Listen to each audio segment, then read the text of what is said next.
Welcome back to the Blasted Society. Welcome back, ladies and gentlemen. We are back at it again. Today, we're doing episode number 33, and it should be a good one as we're going to do like an anime Mount Rushmore for different decades, and we're really going to go back in the time chamber to kind of talk about these anime, their impact, the best anime of back then. But per usual, appreciate everybody here. Shout out our members, of course, Creative Bobby, Jaden, Sauce, Dan Young, Solo Boss. If you guys don't know, you guys can become a member for the podcast. Very easy. Join our tier. Very simple thing.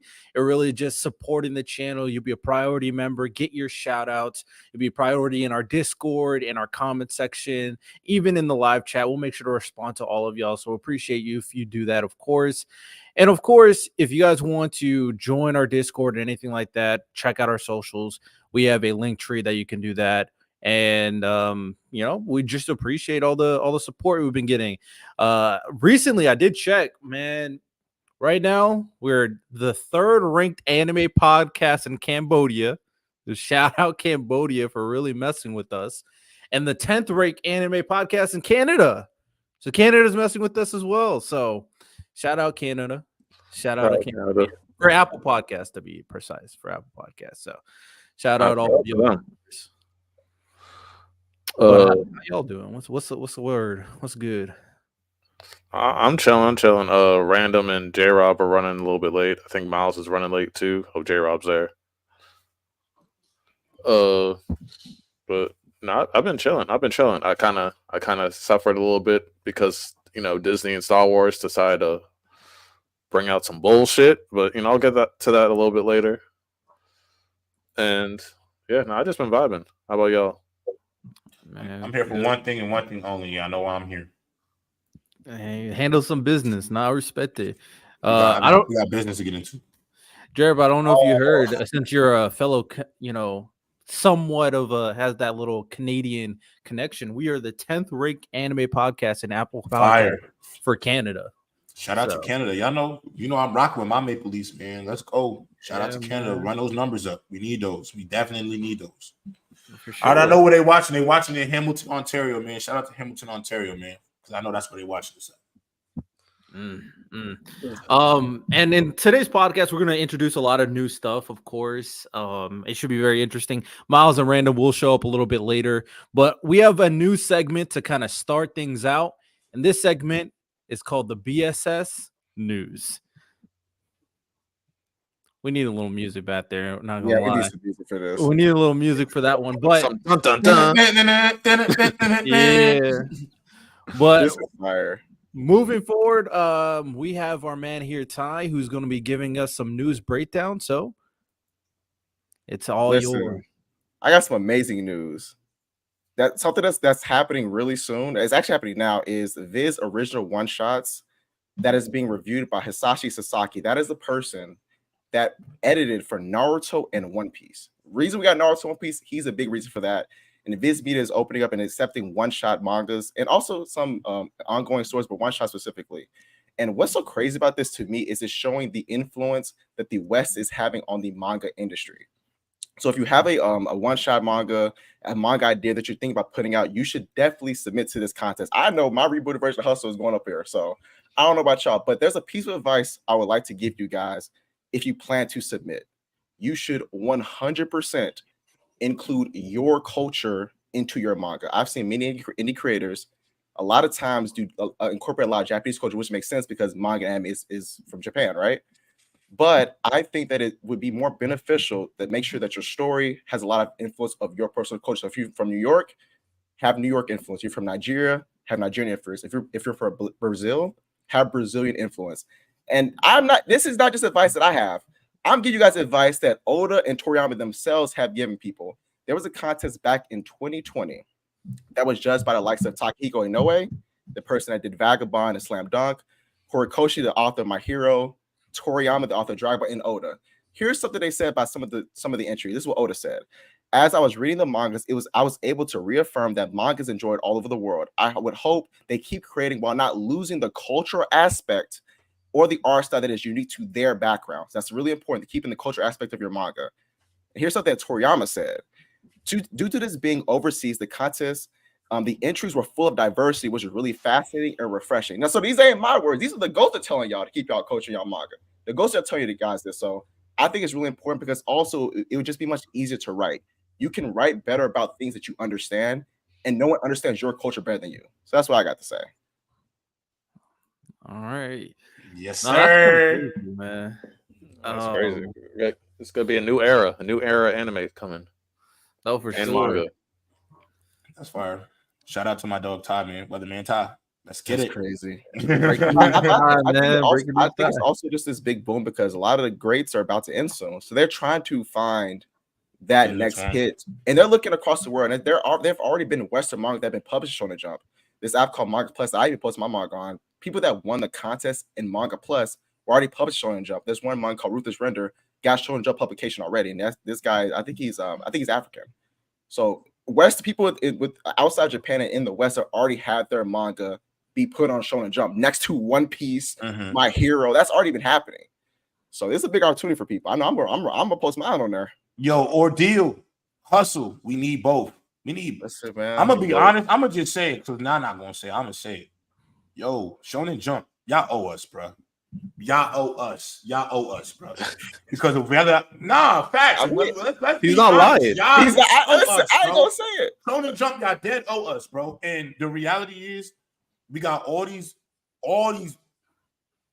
creators that's putting out heat. Todd got heat. I got a copy. Make sure y'all get y'all copies, get y'all volumes. We got, I'm standing on Ordeal always. Ordeal needs his own. Shonen Jump needs to go grab that from Webtoons because that is a hit.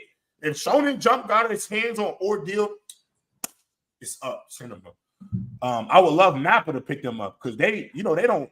They workers don't eat or sleep, so we would get the best possible quality. But I just think Shonen Jump, it's to me, Ty, what you just told me, I'm happy that it's long overdue. Whether people want to admit it or not, the Westport, one of the biggest reasons why anime is so predominantly popular in the West is because of our culture, bro. The way we popularized Dragon Ball Z, the way we popularized Naruto. I mean, the way we popularized Demon Slayer recently.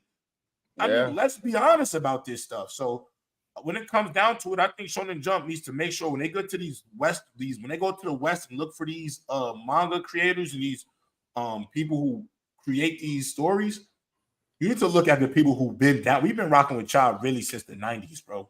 Since we was on Toonami, bro. Since we was on Toonami from 9 to 3, 4 in the morning, bro. I have a lot of memories of that, bro. So I just think, I'm gonna say it again. Shonen Jump, time to cough that up. We need. I'll just respond to that real quick. He's absolutely correct. If you really think about it, manga and anime in the West boomed during COVID. A lot of that had to do with TikTok and social media, and the biggest TikTok creators are Black. Let's just keep it what it is. Let's keep it 100. You can hate the messenger. I'm just saying what it is. Some of the biggest anime creators are Black. YouTubers are Black. It's just what it is, and that's when manga really started to boom. So I mean, listen. I mean, shit, fellas. Let's look at us.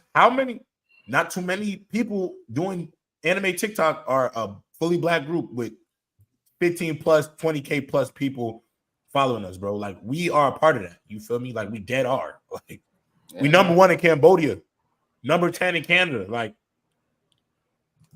doing what we're supposed to do. Nah, facts, man. Definitely need to diversify Shonen Jump because as of right now, I already said this a while. I'm going to keep on repeating it. Shonen Jump can't have this monopoly where they think only their way is the okay way, man. We got to diversify. We got to spread it around different types of series because some of y'all formulas, sometimes it just won't, it can't be the only formula that works. There's a lot of things that are starting to pop out, especially with like these more indie type manga and anime that's coming out. And also manhwa is starting to threaten manga right now. Manhwa might be number 2 after comics in a couple of years. I'm just saying. So no facts. You're not lying, Liddell. Facts. These are facts. Look, Tower of God season 2 about to drop. That's going to go crazy on the internet, bro. Oh, for sure. Can I interject for 1 second?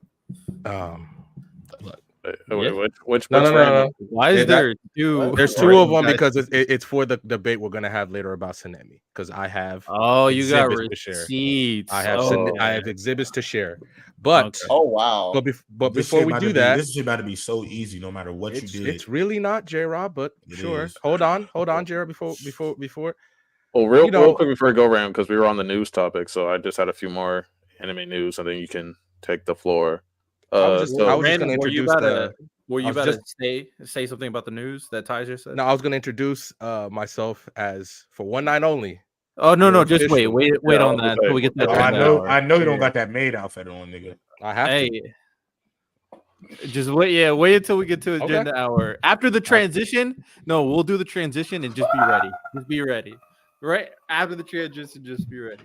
Get this nigga in a maid suit. Lonnie, what other? Lonnie about to cook him in a maid suit. Lonnie, I'm trying to get through the news so we can get to this. All right, so apparently, according to credible leakers, the reason why Fire Force season 3 hasn't come out yet is because that they're changing studios. Studio Shaft isn't going to be making it anymore. Kaiju number 8 is announcing a new project after episode 10, and Oda in the anime have confirmed that Shanks and Mihawk situation is not settled. So potential future Shanks and Mihawk fight. Ooh, that would be actually kind of gas. I mean, I need Oda to prove me right about Mihawk being one of them ones. That's Mihawk not settled. Yeah, we need to see something with Mihawk. I need to see some feats, bro. I need to see something, bro. But that's all I got right now. That's all I got. All right. Well, I guess it's time for agenda hour.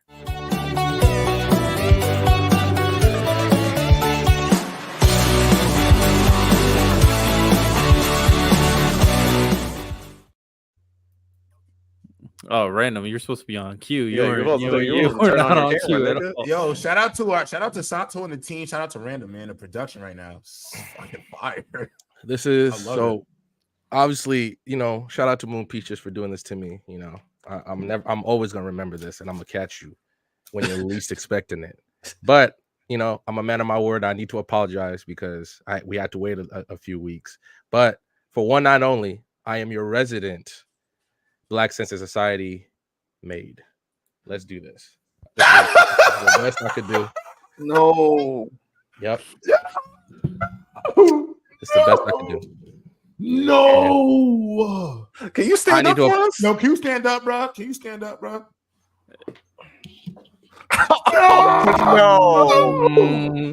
No, Random. No. Oh my God. Random. So you telling me it's just legs under there? No, legs. I got shorts on. What you talking about? Okay. How dare you? No. Hey, shout out Random. Shout out Random. Good sport, yo. Random. See, Random, I want you to know, me and Ty, if you would have said not to do it, we would have stood beside you, bro. If you would have held your ground, I would have stood beside you, bro. No, you would not. What you mean? No, what you would mean? Not. No, you would not. You think I would have told you to wear the maid suit? No. But let's say this. I feel like there's only like 2 of the 6 of us who'd even do it, but we don't need to talk about right. it. Oh, for sure. That's why she picked the right person. Right. Hey, let me tell you something. Random, you a better man than me. You know, black folks feel like you a better man than me. That money would have been in the gulag, bro. Hey, so you send me that. If they sent that, I'm sending it back. Hey, chat. If any of these folks spending money, you just lost your money. I'm sorry. Just to give context, chat. Just to give context, we got $100 super chat that requested Random to wear a maid outfit, and now he's wearing a maid outfit. Because as you can see, we have a little donation goals. We used to have one that said $100 maid outfit, and someone actually did it. So we have some donation goals over there. You guys want to donate, and maybe if you guys send us something crazy, we'll consider doing something crazy. So just keep that. So, but I think you might want to wear the dress next way. You talk. Oh no! I said we, so I could be talking about any one of us up here. You know what what the chat doesn't know, because just to give y'all context, because we all talk every day, y'all. This has been. Facts. The last week has been after last week's pod has been Crash Out Random Week. He's crashed out on 4 or 5 different subjects.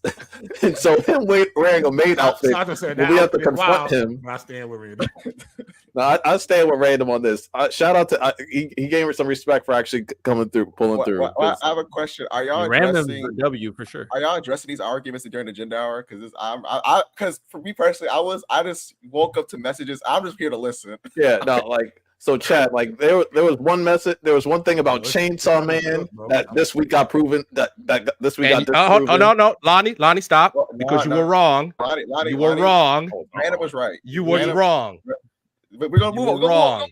We won't be talking about it. That is. We're not talking about it here. That's a Patreon topic. That's a Patreon topic. But Lonnie, admit it. You were wrong. It's not a podcast topic. It's not. You were wrong. The story legitimately proved it, but you were wrong. You were wrong. We'll talk about it after the show. We'll talk afterwards. We'll talk about it after the show. There was some basketball stuff he was crashing out on, and then there was what he got receipts for this other topic. So it's been a long week for Random. Pull the receipts. Let's get it cracking, ladies and gentlemen of the jury. And wait. Before you go, let me say one thing. Before you go with this nonsense, because you're about to get fried in a mace suit. Thank you for telling me to watch Wild Strawberry. It is phenomenal. I think that shit fire, actually. Thank you. Yes, sir. He's on the way. I'm already caught up, y'all. I'm actually I ran through that quick. It's heat, bro. It's heat. Yeah, Wild Strawberry's heat. It's OD heat. It's OD heat. I actually hope they animate that one. That one's fire. Oh, for sure, bro. Like that's one of the ones. They got and this and the power system crazy. The power system crazy. Oh, for sure. But who I want to animate it? Whoever animated Zombie 100, that's why I want to animate it. Like with the colors and everything like that. Zom 100 is too colorful. I need. But Riddell kind of has to be. They mess with. Yeah, it has to be colorful. Remember, like the second chapter with like when he went like full on, all the different colors, it's the vibrant colors and everything like even that. if you look at the little color panels, Riddell, I kind of feel them. I hear you. I was thinking Tokyo Ghoul personally. Season 1 Tokyo Ghoul. That's good too, though. That's good too. That's what I was thinking. But I hear there's a lot of colorful flowers and monster things. So yeah, I hear you. And I think the fact that they dying while using these weapons is making them die, like it's accelerating. I think that even make it even more fire, bro. Man, they ain't holding back, but there's a serious debate on the horizon. So yeah, Random. Give them the context of it, and then do your thing. Lonnie, you really want to ask him to give the context of it because he's. I'll give the context. I'm reading these Reddit. I'm reading these Reddit shits. I already know the gaslighting already about to start. No. It's okay. I'm gonna clear it up. Go ahead, brother. No. Go ahead, so brother. After Sunday's Demon Slayer episode, I said, "Yo, this is why I don't like Sanemi, because I said he's worse than Tanjiro because he would have made if allowed to make his decisions." Tanjiro. Oh my bad. He's worse than Bakugo, in my opinion, because if allowed to make his decisions, he would have doomed the world.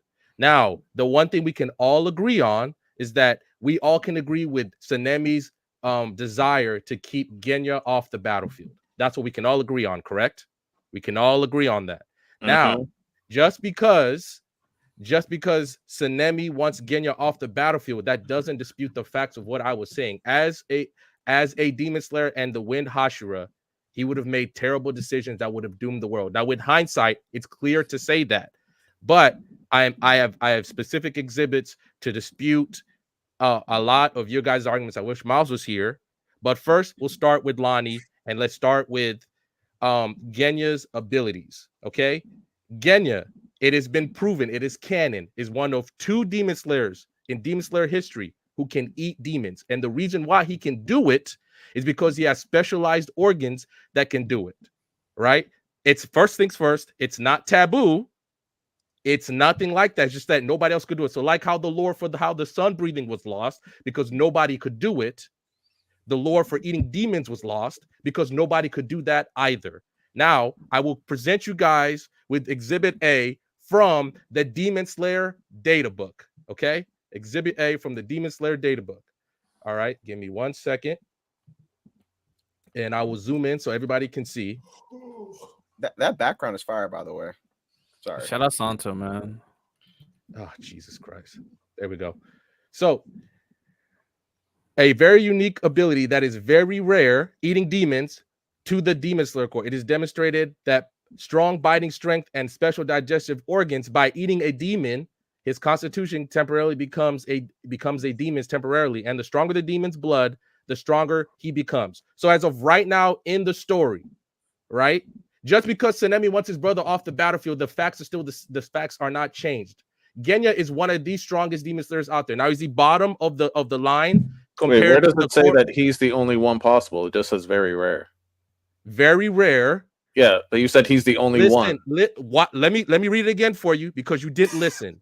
A unique skills acquired through experience eating demons. Yo, Todd, get your cousin, man. A very unique ability that is very rare according to the Demon Slayer core. It is demonstrated through by strong biting strength and special digestive organs. Yeah, where does it say that he's the only one possible? It just says very rare. Like you said, your statement was Lonnie. Your statement was specific. If you let me keep going, I would tell you because of his blood and his special makeup. That's what makes him do that. So theoretically, right now, in the Demon Slayer core that we know of, there's only one other person who could eat a demon and gain strength from it, and that is his brother. And we all know he ain't doing it. We all know he ain't doing it. Okay. That we know of. Yo, now you're adding your own headcanon in there. What do you mean that we know of? Because I'll let you go. Interrupt us when it's our turn. When it's our turn, you cannot interrupt us. Let him go. Okay, go ahead.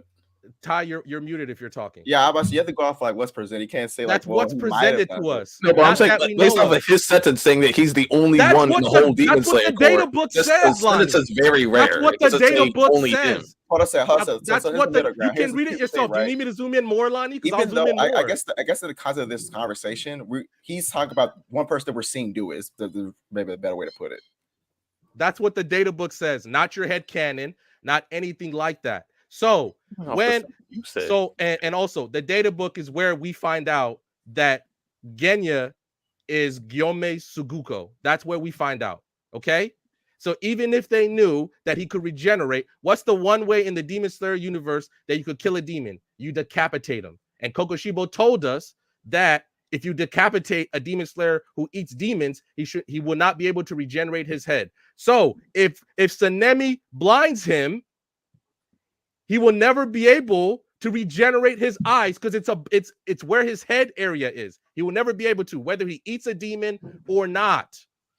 That's what the data book has told us.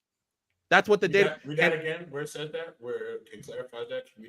Okay, let me. Just read it again. Where it says like. This is a genuine question to anyone. Also, anyone in the chat has any because I could have sworn there was a demon that got like slashed in the eyes or whatever, and they regenerated their eyes. Didn't that happen? And wasn't there a demon that got hit in the eye or whatever? What's the demon? Find the demon. That's what I'm saying. I want to hear the place where it says that he could not regenerate his eyes. I want to read that part where he couldn't because of the location, maybe the injury, why he could not regenerate. I want to read that. Okay. But y'all, I want y'all to know, chat too. Like, I'm gonna give y'all the real how this whole thing started because Randall's not really giving y'all how this actually started. He's giving you his points that he has formulated over 3 days of preparation for this moment. But go ahead. Do you want me to? I can tell them too where I was wrong, J-Rob. Random to clarify, you're saying that anything above the neck they can't regenerate? Yes.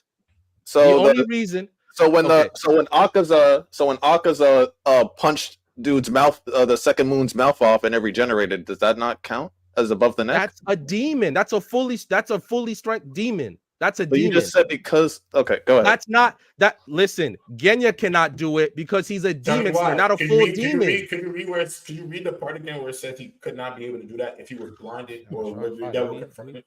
That will confirm that. That will confirm because you said that if he is pretty much hit or gravely wounded above how decapitation means that nothing can regenerate. Yeah, but also him getting poked in both his eyes do not have anything to do with it. That's not. Hey, yo, J-Rob, you might want to get closer to your mic, J-Rob. Oh, my bad, y'all. My bad. Decapitation equal no. You hear me better, Ty? You good. Y'all hear me better? All right, bet. Mm-hmm. I hate this mic. I wish I was back in my office. Yeah, I'm not gonna lie, Random. That's kind of. Oh, also no. Let him go. Let him go. Let the maid go, man. I'm just saying based on what I'm hearing. I'm not involved. I'm just listening. Riddell, you don't want to get involved in this one. This has been 72 hours. Look, bro. so when my main problem with how Sanemi, it's his actions, not the fact that he loves his brother. It's his actions as the Wind Hashira, even incapacitating, which Sanemi admits himself in chapter 133 after he tries to poke Genya in the eyes and he draws blood on his cheek. He draws blood in the manga as well. He draws blood, and I can show you that if you don't believe me, Lonnie. I don't care about blood on cheek, but go ahead. It doesn't matter. The problem is how him incapacitating Genya. How does it help the Demon Slayer Corps at all? How does it do that? That's the problem. With hindsight, we know we know how it helps because it helps them beat Kokushibo, the Upper Moon 1. We know that that's what it does. But even if I take away the hindsight, Genya is a complete asset for the Demon Slayer Corps. And if you take him out, the Demon Slayer Corps is weaker. As we know, the ultimate fight against Muzan and the rest of the demons is coming up. And you take away and Genya being utterly selfish takes away that asset from them. You guys have tried to, and I heard you guys say, well, the Demon Slayer can still take care of him. How will Sanemi explain it to Ubuyashiki, the one guy we've seen show any kind of respect to, that he mutilated Genya, and that's okay for the Corps? That's always been my main problem, is that he would have made decisions that would have damned the Corps. Now, obviously, I could use the Tanjiro and Nezuko point, but that's not just on him. Every Hashira supported, every Hashira was on Sanemi's, thinking the exact same way except for Giyu. So that's not all on him. But he would have made bad decisions. So let's just say, and then you try to say, well, they knew about his abilities, which they did not, because they all learned the lore from Kokushiba when they were fighting him. And even if they did, let's just say this, how would they test how much Genya can regenerate? Were they going to cut his head off and see he could grow back? No. JR, be muted. Like, I don't understand how you guys are just completely disavowing his actions. Stay quiet. How you guys completely disavowing his actions as what he did, even though the man said it himself. I want it, and I quote from Sanemi's own mouth. From Sanemi's own mouth. Let me find it. I quote, I'll just leave him incapable of regenerating. When he does, he can quit the demon hunters, and I'll forgive him. The problem is, he wants him to leave. That's great for him personally, but it harms the Corps and it harms the overall fight against Muzan. Because we know, which none of you guys can say, none of you guys can discount that against Upper Moon 1, he was instrumental. Was he the biggest part that they lost? We know he was. What do you mean? Why are you shaking your head when it's true? Yo, my nigga, get on to your point so we can go. Please. Finish your point. We debating. You want us to let you speak. We're not interrupting you. Please get to your point. And this is from the Demon Slayer Wiki, okay? His regenerative abilities able to enable him to heal, but it does not allow him to heal from decapitation. It does not allow him to. That's from the wiki itself. It does not allow him to, which we were told by Kokushibo.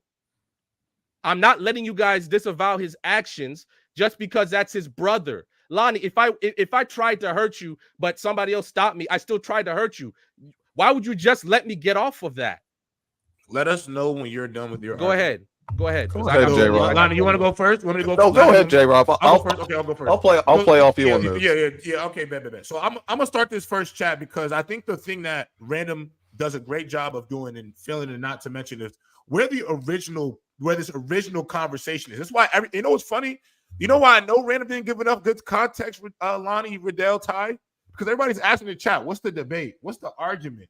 They don't even know what the fuck you talking about. So let's get to why we are here, y'all. Let's get to why we are here. So about 3 days ago, there was a message that was put into our group chat. Because again, you know, Lonnie said it. We talk to each other a lot, y'all. We actually do like each other outside of the show. So we're having a conversation. In the conversation, Random says Sanemi is worse than Bakugo. Obviously, Random's the type of person that he's taking some of his points that after he got cooked on, he revised them, did some research, and came here. The original point of the debate, right, was that he said that Sanemi's decision-making was detrimental to the Demon Slayer corpse. That the decision that Sanemi made as a Demon Slayer, and the first point about it was that all of his decisions were detrimental to the Demon Corp. However, Random moves goalposts when you start bringing up context, because the reason why the first issue that Random had with Sanemi, chat, was that he felt like Sanemi wasn't a good character for his decision making. Why was one of those reasons? Because he stabbed Nezuko. I think if everybody who's been here, who's been watching, move closer to your mic, J-Rob. Okay, my bad. If anybody's been watching BSS for a long time, we had this conversation. Sanemi stabbed Nezuko, but I think we would all agree, chat, from what we've seen from Sanemi, if he wanted to cut her head off while she was in that box, I think we all agree he could have did that. That little stab he did to her, it was really to see if she would crash out and attack the group. I think we all could agree with that shit. But she didn't. That should, one, tell you that Sanemi not an idiot and not a crash out, because he could have, I think at that point in the series, he's killing Tanjiro and Nezuko if he wanted to. But Random came around and said, I agree, he didn't make a bad decision there. So we go again. Now he talks about this situation with Genya. Now, chat, I want y'all to understand, Random, his argument is using hindsight to make his point. He's using a fight that he didn't see coming and how it ended to make his point. Chat, y'all have to understand, Sanemi and Genya lost and was massacred by demons. Their mom turned into a demon and destroyed their family. Sanemi's only goal, chat, I think everybody believes once you find out, if you've read Demon Slayer, then I know you know. Sanemi's only goal when it's come to Genya is, bro, I do not want you to fight cannibalistic demons, flesh-eating, man-eating demons. Now, I don't know how that makes you a bad decision maker, but then Random moves the goalpost again. Because it went from just being about Sanemi. Don't interrupt me, nigga, because we let you get that shit off. He said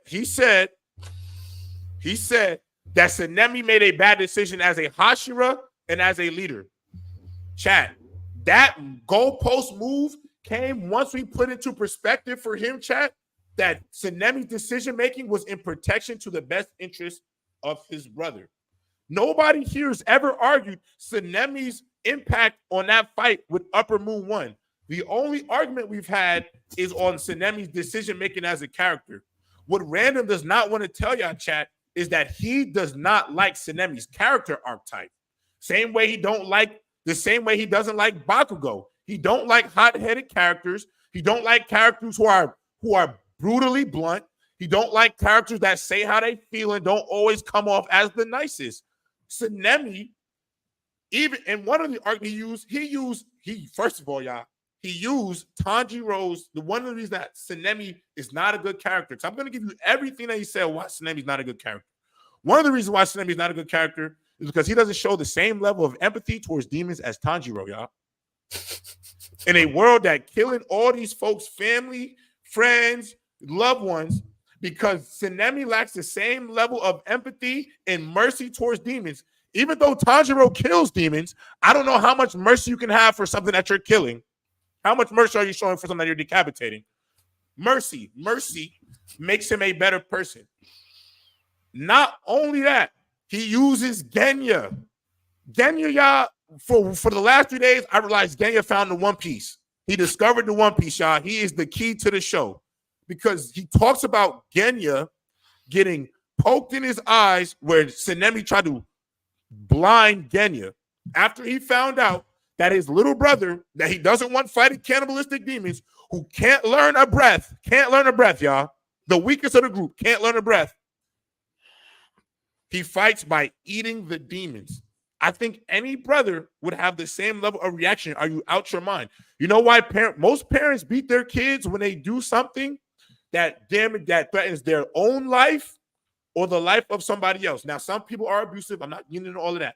But that's usually why, as a sibling, as an older sibling, an elder, you may choose to physically discipline somebody. Bro's about to go and crash out. Now, Random, because remember, one thing Random did not answer our question is, if he don't want Genya in the Demon Slayer courts, and he blinds him. Random says, well, he can't regenerate his eyes because he can't eat a demon. But Random, you've already told us that the only way he couldn't do that is through decapitation.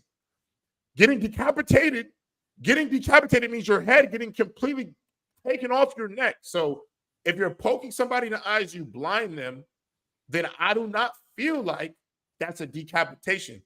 Now, the other part of this whole thing that, again, we all agree Genya played a role in the Upper Moon fight.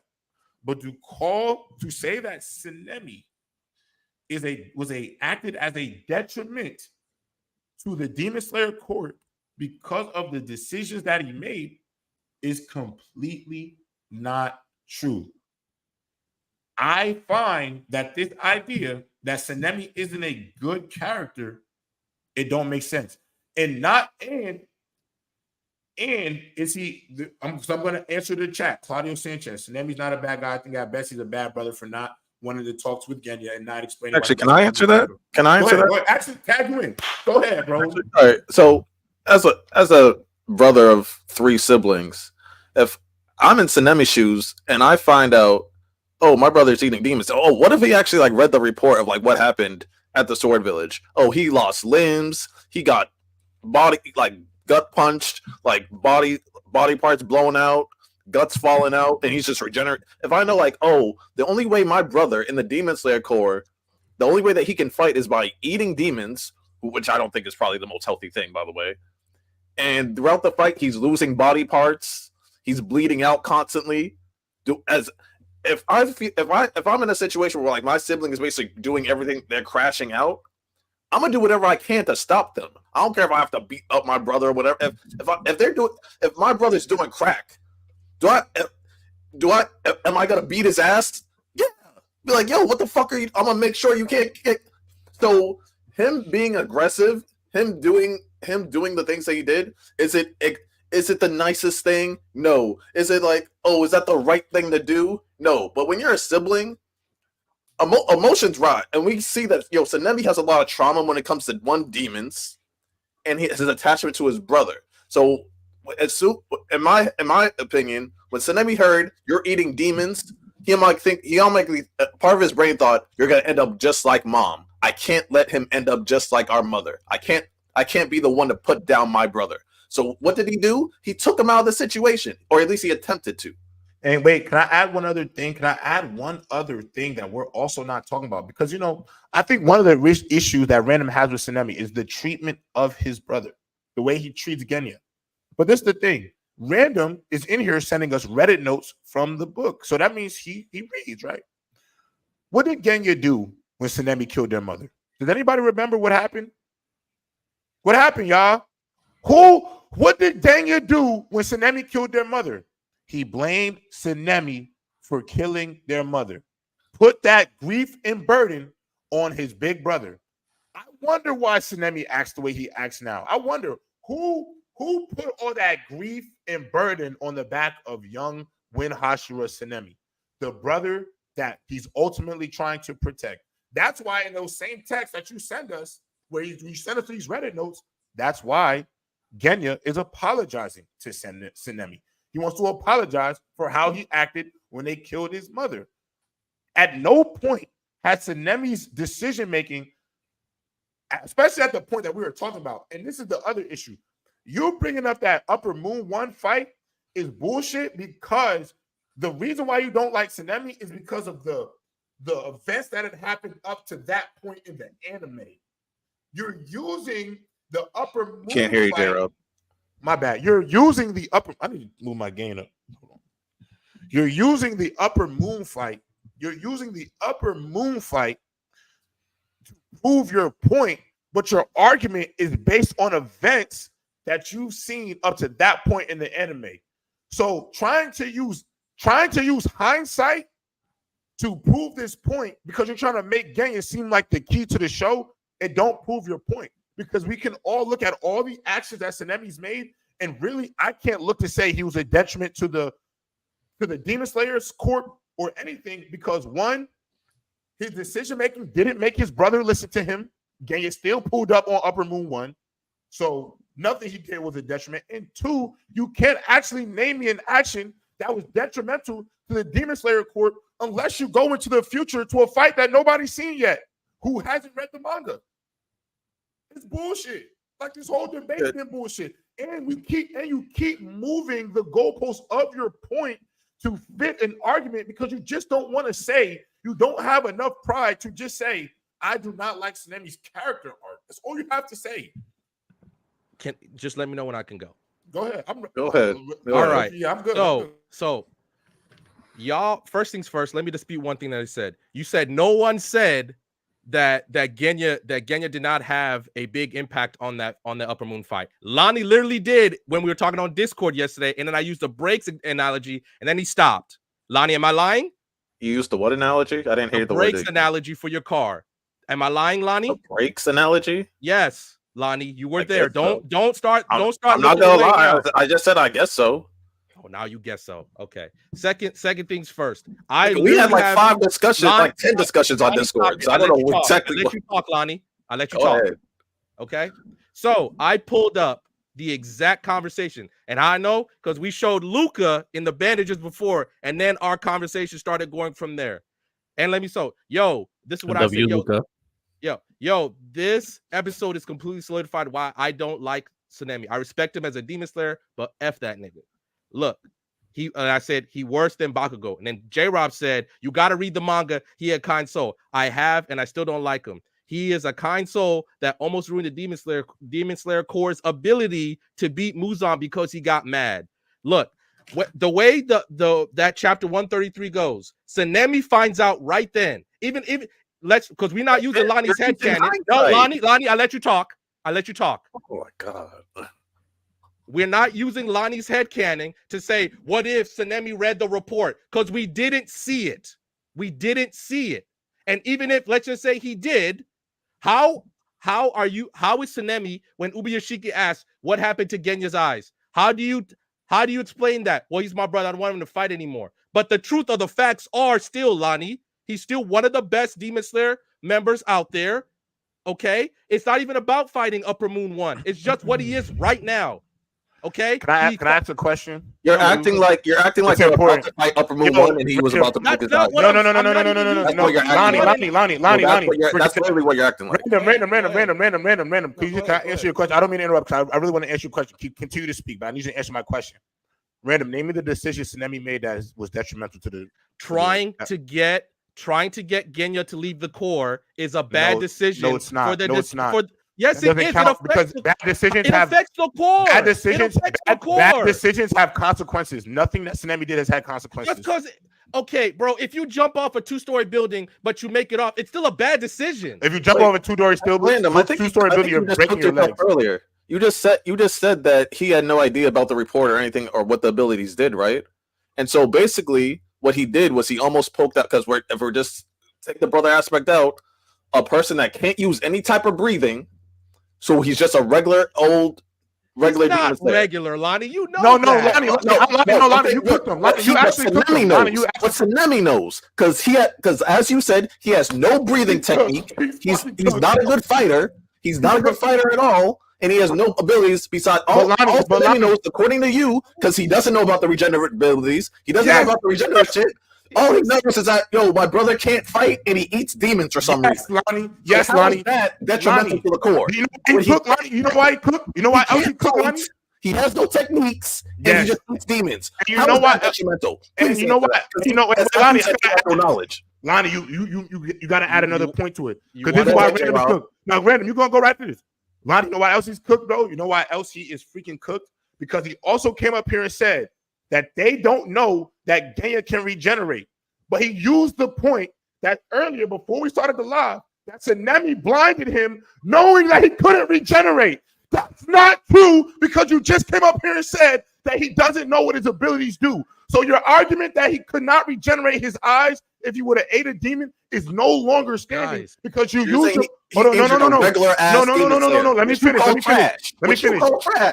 Random, before you go. Don't cut me off. I'm gonna finish and you can go. I'm not gonna cut you off.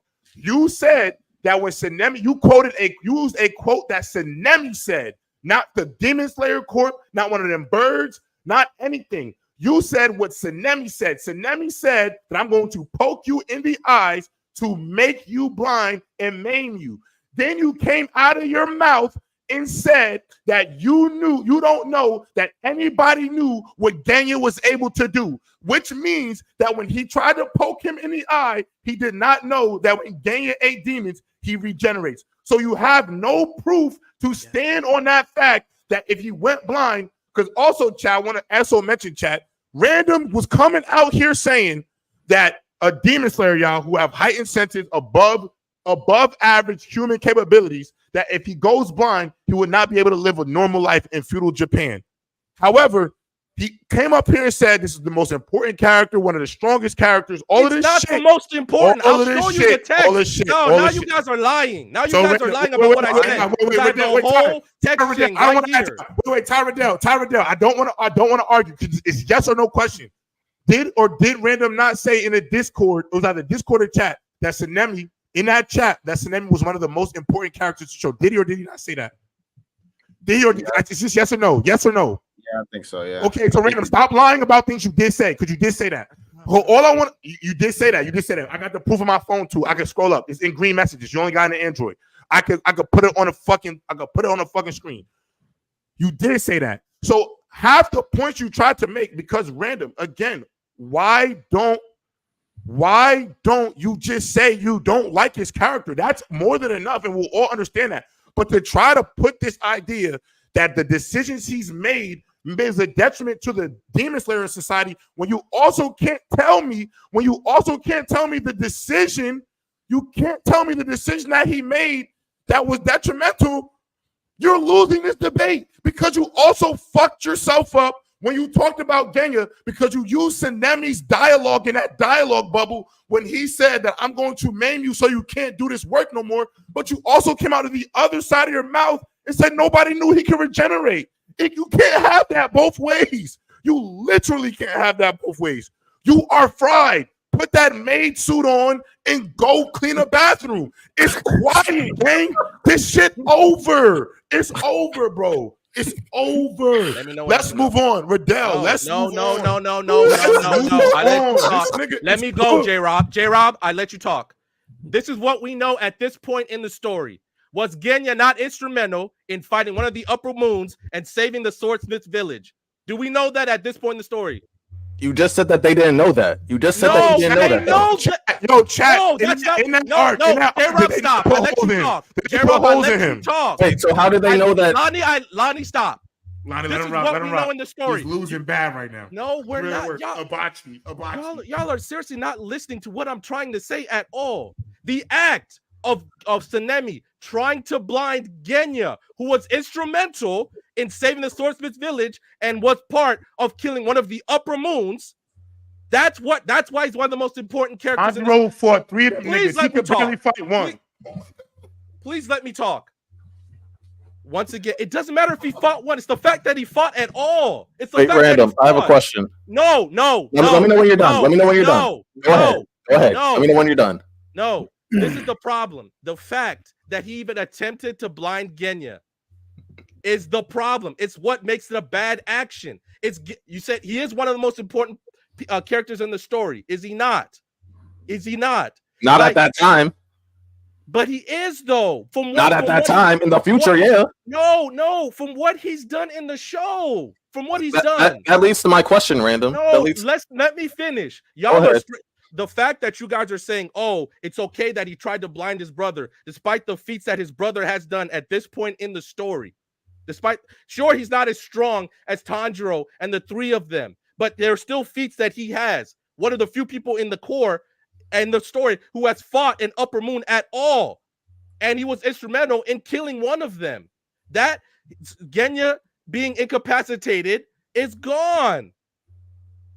Genya incapacitated is gone. I don't understand how him leaving the core and y'all think that's not bad for the core. This is before fighting the Upper Moon 1. This is before the Infinity Castle arc starts. It's a detriment to the core itself. So if Genya leaves, you're telling me that the impact that there's no impact. Using the future again. That's using the future again. No, I'm not using the future. No, listen to what I'm saying. Listen to what I'm saying. No, because you guys are not listening to what I'm saying. Can I talk now? Guys, no, listen. You're moving the goalposts. Random. You're moving goalposts again. You're moving goalposts. He's moving the goalposts. Your goalposts moving. You're moving. Yes, you are, nigga.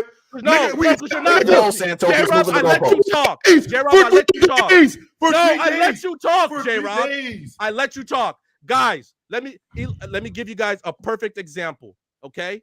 So, if Austin Reeves leaves the Lakers, are the Lakers a better team or a worse team? The niggas didn't win a championship. It doesn't matter. Are the Lakers a better team or a worse team? They went to the Western Conference Finals with the niggas. It doesn't matter. They're losing the first round with them. Answer my question. It works with them. Yes, that's what I'm fucking saying this whole time. That's what I've been fucking saying. You guys are not listening. If Kenya leaves the court, you're not making real points. You're not making real points. Nigga. How is that not a real point? It's not a real point. That's not a real point. It's not a real point. He's not Austin Reeves in this analogy. He's not Austin Reeves of the Demon Slayer Corps. Random. The reason why this is not a real point is because the dumbass Austin Reeves fucking analogy made trash. One, nigga. Two, the reason why the Lakers are worse team. My nigga, I let you talk. Do not interrupt me. You were cutting me off, J-Ro. What the fuck are we talking about?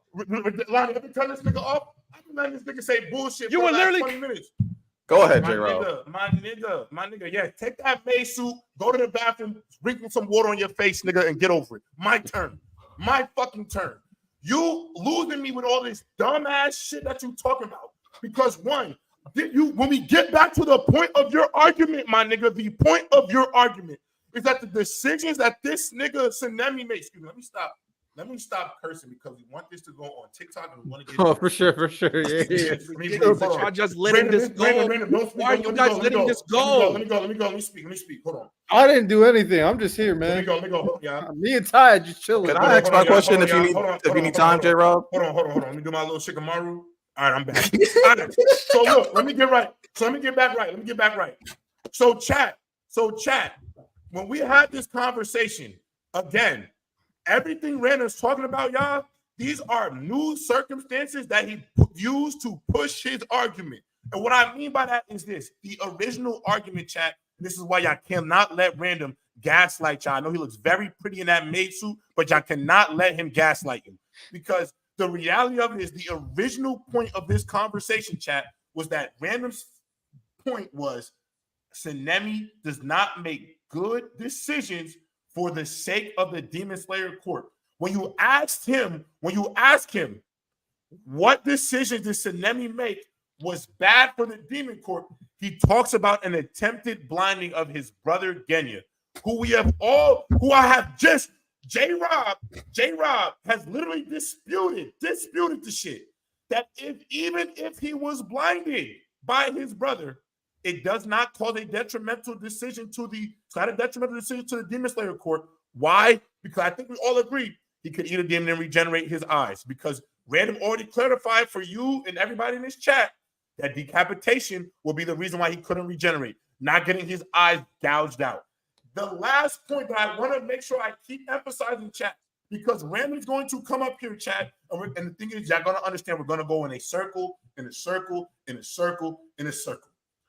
Random's original point, chat, was that Tsunemi was making decisions that were detrimental to the Demon Slayer Corps.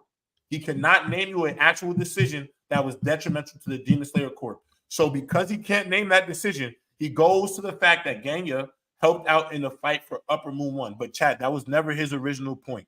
It was never the original point. The original point was that this boy's decision-making as a character was bad. But then Random does a great job of gaslighting you and deflecting and moving his goalposts. He then says his job as a Hashira wasn't as great. But first it was him as a character. Then it became him as a Wind Hashira. It's a continuous pogo stick of not. My nigga. Go back and read it. Go back and read the whole text thread. I don't have to read anything. I've read this shit more than you. I read more shonen manga than you. You read like it don't matter. Go back and read the text thread itself, and you see that I'm not gaslighting you. You don't read this shit more than me. Yes, it don't matter. Not shonen, nigga. We're not talking about isekais and that Rudiest shit you read, nigga. I don't read that shit you read. Why am I the one when he's literally lying about the text thread, right here? I'm not lying about any text. I'm not doing nothing. Tell me the text I'm lying about. Tell me the shit I'm lying about. What am I lying about in the text? The conversation started at 12:32 our time, J-Rob. All right, the time codes. All right. Literally, I said, when you said gotta read Consemius Kind Soul at 1:15, because we didn't have it, like that's how you responded at that point. At 1:16, I said, I have, and I still don't like him. He's a kind soul that almost redeemed Demon Sir Core's ability to beat Muzan because he got mad. At 1:17, I said, when Tanjiro, don't even fuck with him. At 1:22, you said, I know he's too rough for you. We know your taste. But bro, no, J-Rob, please. J-Rob, please. At 1:22, you said, but bro isn't a bad person. He's not a bully either. And at 1:23, I said, man, he almost blinded Genya. And the same thing. I never called him a bully, but I'm not letting you get away with excusing his actions. I'm not even talking about stabbing Bakugo. At 1:24, Miles said he don't give a crap about Genya. Then I said 1:24, I got a list for you. We can keep going. Chat. No, because you said I'm moving my argument. My argument has stayed the same. No, it has not stayed the same. No, this is what I'm attacking. He's reading the text, chat. He's reading his text, chat. Does it sound like his argument has changed from what he's talking about to what he said, chat? He's reading the fucking messages and he's talking about you said. No, hold on. How are you guys just letting that go? So I want to say something. He's saying that we're talking about change the argument. Right now, before we do that, I still have my one question because this is where I'm actually genuinely confused at. Because random, you said that they knew about what he did because of what happened at the Mist Village arc, right? I mean, the Swordsmith Village, right? That's what you said. They knew that he helped. I never said that. No, I said what Genya has accomplished. Yeah, but you're saying that you said that they were aware of it, correct? No, I never said they were aware of it. I said what Genya has accomplished. I said Genya has accomplished. How is Sanemi supposed to put that into factor if he's not aware? That doesn't matter. That still happened, Lonnie. How is he supposed to know that? How is he supposed to know that? Lonnie, it's just because he doesn't know doesn't mean that those acts didn't happen, Lonnie. But how is he supposed to put that into? How is he supposed? If you kill somebody, I'm not supposed to, and I don't know, I'm not gonna put that into a factor that this guy's a good guy because he's never killed. How am I supposed to know? That doesn't change the facts of what he doesn't know. He doesn't know. It doesn't matter if he doesn't know. Those acts still happen. So now he's supposed to see the future and he's supposed to know shit that he's not supposed to know. That's not what I'm saying at all. Can I get a timeout? Go ahead. Go ahead. No, this is what. Listening to my point. This is what. Hold on, timeout. But you're saying that he was taking out someone valuable. How was he supposed to know? How is he supposed to know that someone's valuable if he doesn't know what he did? He's dumb as hell. How am I supposed to know what you can do if I don't know? Lonnie, hold on. Lonnie, he can't tell you what it doesn't make any sense. I got one question for you. Yeah. I gotta use administrative control. I had to do it. Mr. Adam Silver had to come on the table. Hey, so this is what I want to say right now. I want Miles to have the final point. Let me ask one question, Lonnie, and I'll stop because no. Because let me ask Lonnie. If somebody from Russia who's never watched a game of NBA basketball in his life hurts LeBron James, does that not matter? Even though he never knew what LeBron James did, LeBron James still accomplished what it did. It's a wrong action. Let Miles. It's a wrong action. Okay, Miles. Chat, I'm telling you, y'all just letting that go. Even if he didn't know, that still matters. Obviously, don't when I asked how does it affect LeBron's legacy, that was a relevant question. I was showing that was very. I don't understand how y'all don't get that. Just because Sanemi didn't know what Genya did, it doesn't disavow. Nigga, your point was his decision making. None of his decisions affected anything. What decision did it affect? What did it affect? My nigga, what pisses me off the most about this shit is you can't fucking tell us the decision that affected. What happened? Decisions have consequences, my nigga. What consequences? Lonnie, stop. I'm not letting y'all get away with this nigga is talking out his ass. This nigga's talking out his ass. I'm sorry. I know you were supposed to go, and Miles, I know you're supposed to go, but I gotta reiterate. This nigga just said, Randy, do not bring up no other shit about what just came out of your fucking mouth. No, I can keep saying it all you want. I can keep saying. You said if he would have injured Genya, they would have fucked up their ability to beat Upper Moon 1. That's what you said. But you also fucking said that nobody knew he could regenerate, my nigga. So you already conceded the fact that he could have regenerated if his brother poked him in the eye. Because, hold on, no, stop. The fact that you can regenerate it is not a bad decision. If you can regenerate it is the problem. If you can somebody got hurt, it's the fact that he did the action. This is some soft era bullshit. No, it's not. No, it's not. Lonnie, if I try to hurt you, but somebody stops me, it's the fact that I try to hurt you is the problem. This nigga full of shit. Yeah, but you didn't actually hurt me. Bro, full of shit. Bro, it's not the end of the world. It's not the end of the world. It's not the end of the world. But it's still a problem. It's still a problem. Okay, feelings were hurt. Ooh, like, yo, my nigga, random. Real feelings were hurt. Oh my god, real shit. It's the fact that it happened. There's a reason why people go to jail for attempted murder, Lonnie. There's a reason why people go to jail for attempted murder. But there's also a reason why it's not as wrong as actually killing somebody. There's a reason why it's not as wrong as actually killing somebody. Andrew, I understand. Random. Is it not a crime to attempt murder, Lonnie? Is it not a crime? Is it a worse crime to actually murder somebody? Answer the question. The fact that it's a crime. Random. Answer the question. Lonnie. Answer the question, my nigga. Answer the question, my nigga. Stop. Bro, Riddell, that it's a crime. He don't. Lonnie, he get on this morality shit. Toughen up your kids, yo. Toughen up your kids, yo. This is some soft ass shit. What do you mean soft, Lonnie? If I try to kill you, he almost hurt his brother. Lonnie, don't trip. Lonnie, don't trip. Don't trip. I'm already sweating. Random. Let me ask you this real question. You already conceded that Genya can regenerate. If you would have poked him in the eyes, he could regenerate. Yes or no? Yes or no, my nigga? He cannot regenerate anything above his neck. He cannot. It literally says so in the guidebook. It says so in the week. Read it where it says it. Read it for us. Read it. Wait. Riddell. Random has access to the StreamYard, right? I should, yeah. So Random, go get the text, use the present button, and show us where it says in the text. That's all I want to see. Get the present button, share the text where it says anything above his face. Do that right now, my nigga. Do it right now. Do it right now. Because if you can't find that information, then you are all time wrong, bro. It says decapitated. Get the text. Use the present button and show us the text where it says eyes up from the neck up. Show us. Show us the proof. I'm looking for it right now. You have all these fucking links in here. One of them is in there. You know which one. I deleted the one I'm looking for. I'll resend them. I'll resend them all in here. They all in here. I ain't delete shit. I'll send them all back to you.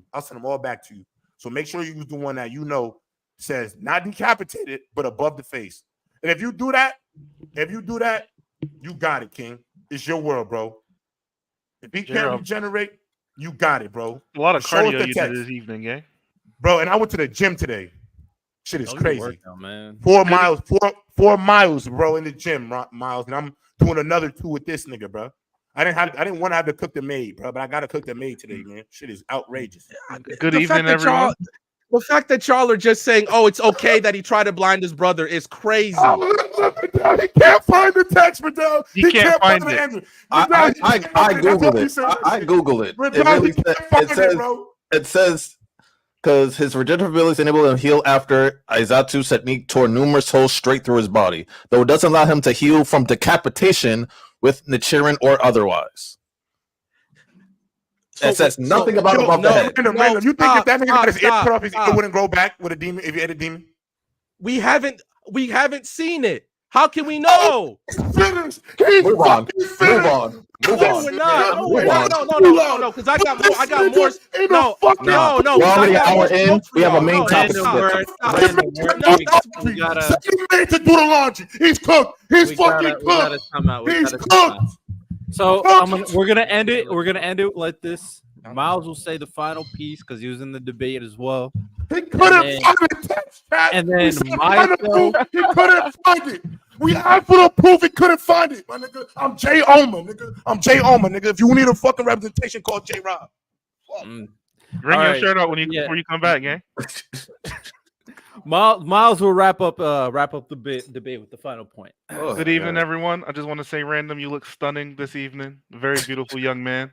Yeah, Random, you cut, gang. You can't point us to any decisions that Sanemi actually made in real time without using some weird hindsight shenanigans to say that he made some wrong decisions because he didn't do anything wrong. He's probably the most loyal person to not only the Demon Slayer Corps, but Ubuyashiki himself, and all he cares about at the end of the day is killing demons. All of the events that he commits in the story, whether it's stabbing up, damn, why can't I think of Tanjiro's sister's name? Whether it's stabbing up Nezuko or beating the brakes off Tanjiro, it's all justified, and it all comes from the fact that his family was killed by demons, like other families who were killed by demons, and Tanjiro's traveling with a demon, and it doesn't sit right with him. He didn't do anything wrong. All he wants is his brother to live a nice, peaceful, calm life because he knows that his brother is not only not built for it from a personality standpoint, but he has no aptitude in combat, which is why he's going through the effort of eating demons to make up for that gap. So I'm gonna leave it at this, Random. Until you can give us some substantial evidence that isn't based off hindsight or things that Sanemi would not know to crucify his in real time decision making, you should shut the fuck up and just say you hate the character, bro. We understand your style already. We get who you like and who you don't, but you be picking and choosing and you being biased, bro. Because there's no way you can forgive and relinquish Rudius of all his responsibilities, and you can be so critical to someone who's done nothing wrong. Sanemi has done nothing wrong, and he's done nothing wrong in the story, not one time, except be aggressive and be brash. He almost hurt somebody. And wait, Miles, what you saying is sad. This is sad, Miles, bro. could you also agree that if he wanted to really hurt Nezuko, he probably could have chopped her head no, off? I've been said that. He's already clear cut as the second strongest demon slayer in the corporation. If he wanted to kill Tanjiro, Nezuko, his brother, whoever he wanted to put hands to, he would do it, and nobody except for one man would be able to stop him. Like, you keep saying he almost did this and almost did that. If he wanted to do it, it would have been done. That's just how power works. If I'm a UFC fighter and you're a civilian and I want to break your arm, I'm gonna break your arm. There's nothing that you would be able to do to stop me. Like, it's just weird, brother. Just say you don't like him, and then I have no reason to hate Krillin. I just hate that nigga. I hate Zoro for no reason. It's not rooted in logic, but I can admit that. I don't know why you just can't do the same. It's not hard. All right, Ty, as a fellow unbiased observer, do you have any comments over the heated debate? Who won? How does it affect LeBron's legacy? So who won? Listen, man, I ain't gonna lie. I looked at some of the text messages. I ain't gonna lie, Rand. You did say some things that you claim you didn't say. I ain't gonna hold you. I went back, I had to search stuff important, and I saw your name. I'm sorry. Going through them green messages, my nigga. I ain't gonna lie. Yeah, I do feel like you just don't like him. I ain't gonna lie. Because I don't think that someone really trying to protect their brother in that way. I don't feel like that. I can get the Bako aspect of it because like Bako was intentionally trying to cause harm to Deku. That actually to me makes more sense. To me, it makes more sense. But I mean, even Sanemi makes sense why he don't like us. He viewed him as like maybe initially as a bully to like Nezuko and Tanjiro, so that makes sense. But at the same time, like your reasonings behind it.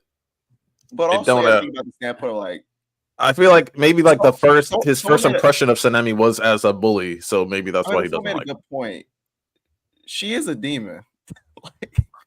She is one thing I will say. For skepticism makes sense for sure. It makes sense. And to kind of give a little bit credence to what Random said in the sense that if you use hindsight, then yeah, if Sanemi were to go with his plan and it ended up a situation where Genya couldn't regenerate his eyes for whatever reason or something like that, if that were to happen, then yeah, it would have been a trickle-down effect. But ultimately, I mean, I don't think you really can use that because that's just like one of those, it's a plot point. There's so many plot points. If it didn't happen, the story wouldn't end up how it was. So it's like once he stopped, he stopped. Like we can manipulate the story in any way we want to make a point. Exactly.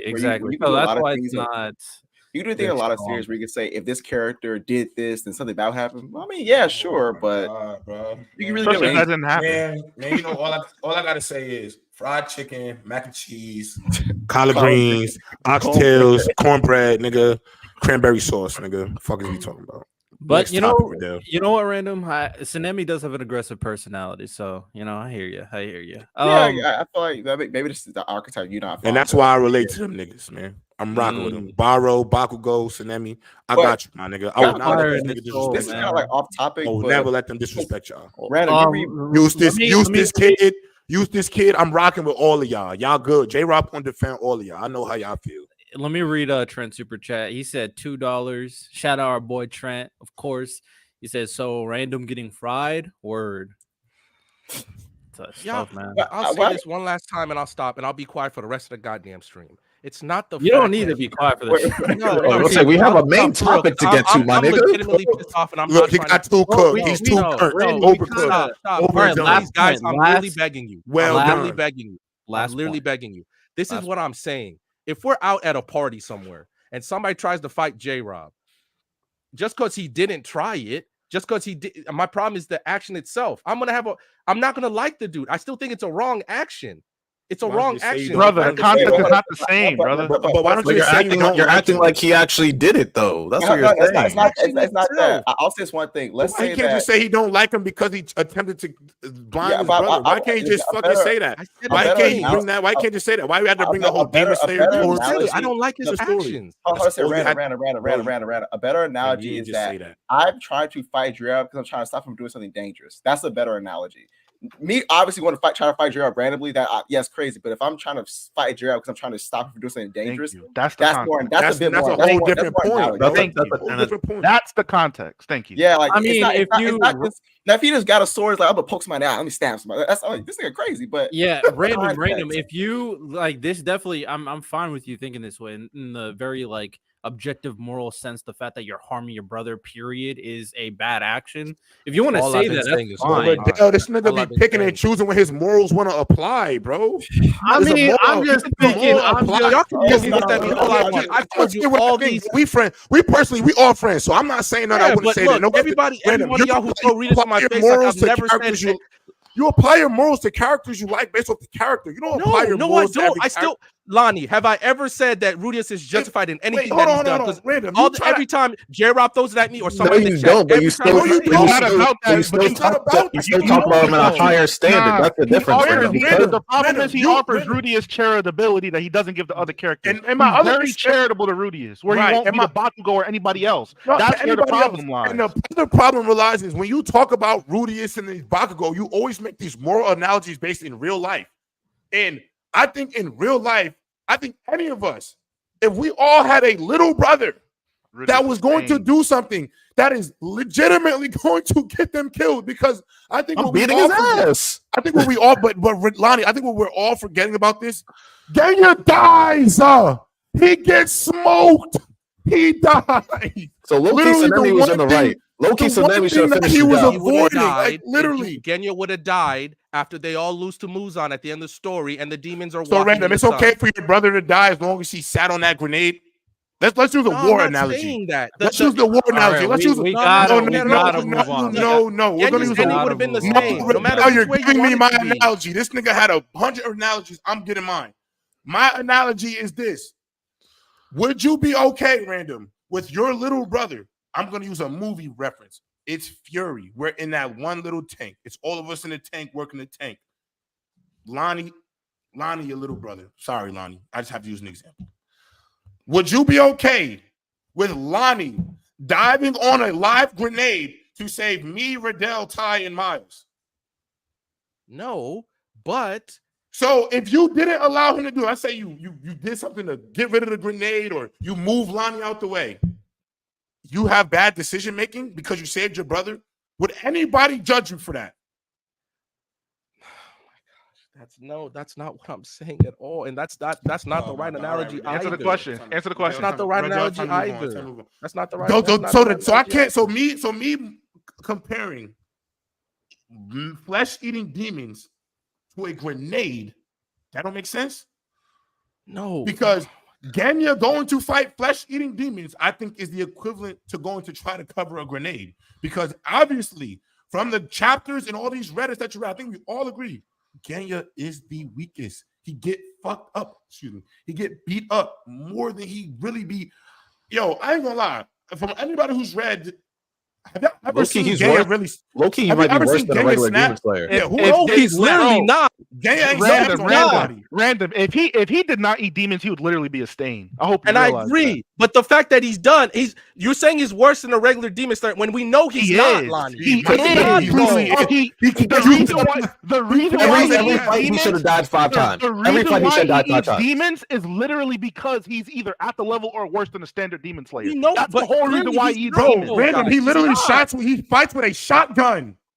Because he can't fight. With a literally shotgun. He's literally combatically inept. He literally is. I agree with you guys on that, but he's not worse than a regular Demon Slayer. His feats prove it. What feats? What feats without powers? What feats without powers? Okay, then take away all everybody's powers. What are we talking about? Now we're taking powers away from everybody? Okay.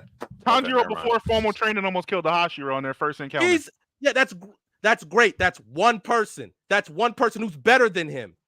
Find me a regular person. Zenitsu, my nigga, Zenitsu falls asleep and is one of the strongest characters in the show, bro. That's Zenitsu. He's stronger than Genya. Find me a regular Demon Slayer. So what example do you want me to find? Guys, find me a regular Demon Slayer who could accomplish what Genya did. Without demon powers?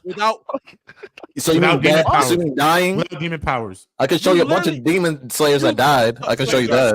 Guys, let me ask you. So you're telling me in episode one of the anime, those two guys who took one, who both jumped that one demon when Tsunemi and Obanai were attacking that castle, they are better than Genya. Yes. Genya literally cannot swing a sword strong enough. Yo, you can barely swing a sword. You understand that Genya cannot swing a sword strong enough to cut a demon's head off? He's literally inept.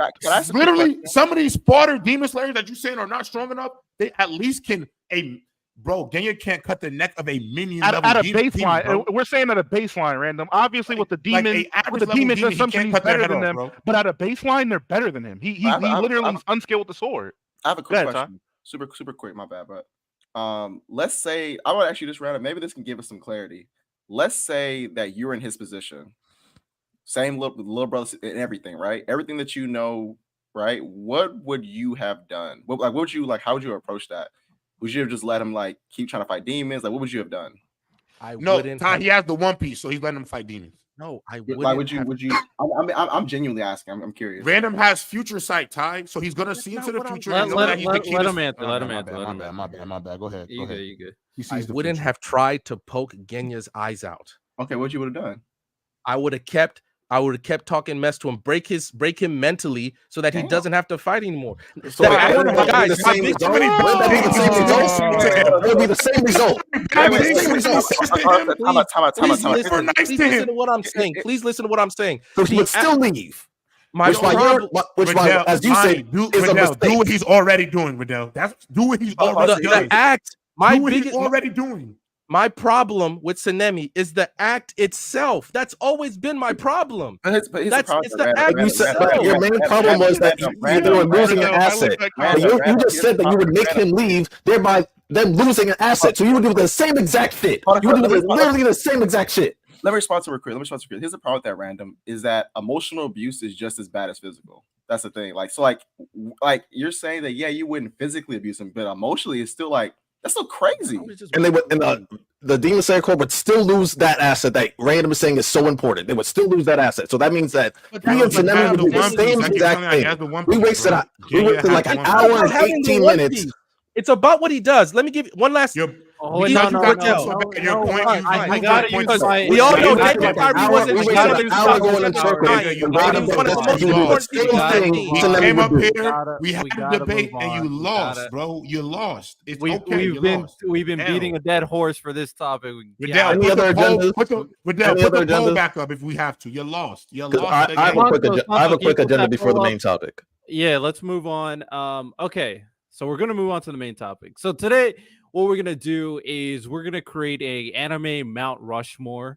We're gonna do it for different decades, and then we'll kind of finalize it with an all-time Mount Rushmore. Obviously, Mount Rushmore has 4 names that's associated with it. The way we're going to be doing it is like the best / most impactful anime at that time. So like if an anime came out in 97, if it's most impactful and it's like the best of it, what it was in the 2000s, that's what we're going to put in the 2000s. It's not about what it came out, but like when it was the most important, when it was at its peak, when it was at its prime. So that's what we're going to be doing today. I'll save my agenda for after this. Then yeah, we got to move past the agenda. I'm not gonna lie. But okay, I got a Excel sheet, so everybody, we got a little visuals for everybody here. Make sure when we do the summaries, you take the spreadsheet down so the camera quality is better for clips. I mean, it's good for me, but I got you. I know what you're talking about. I'm just being petty. All right, so we'll start off with the 80s, and then we'll end up with the 2020s, and then we'll do an all-time one.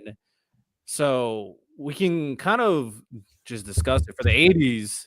My nigga, who was born then? You said what? Who was born then?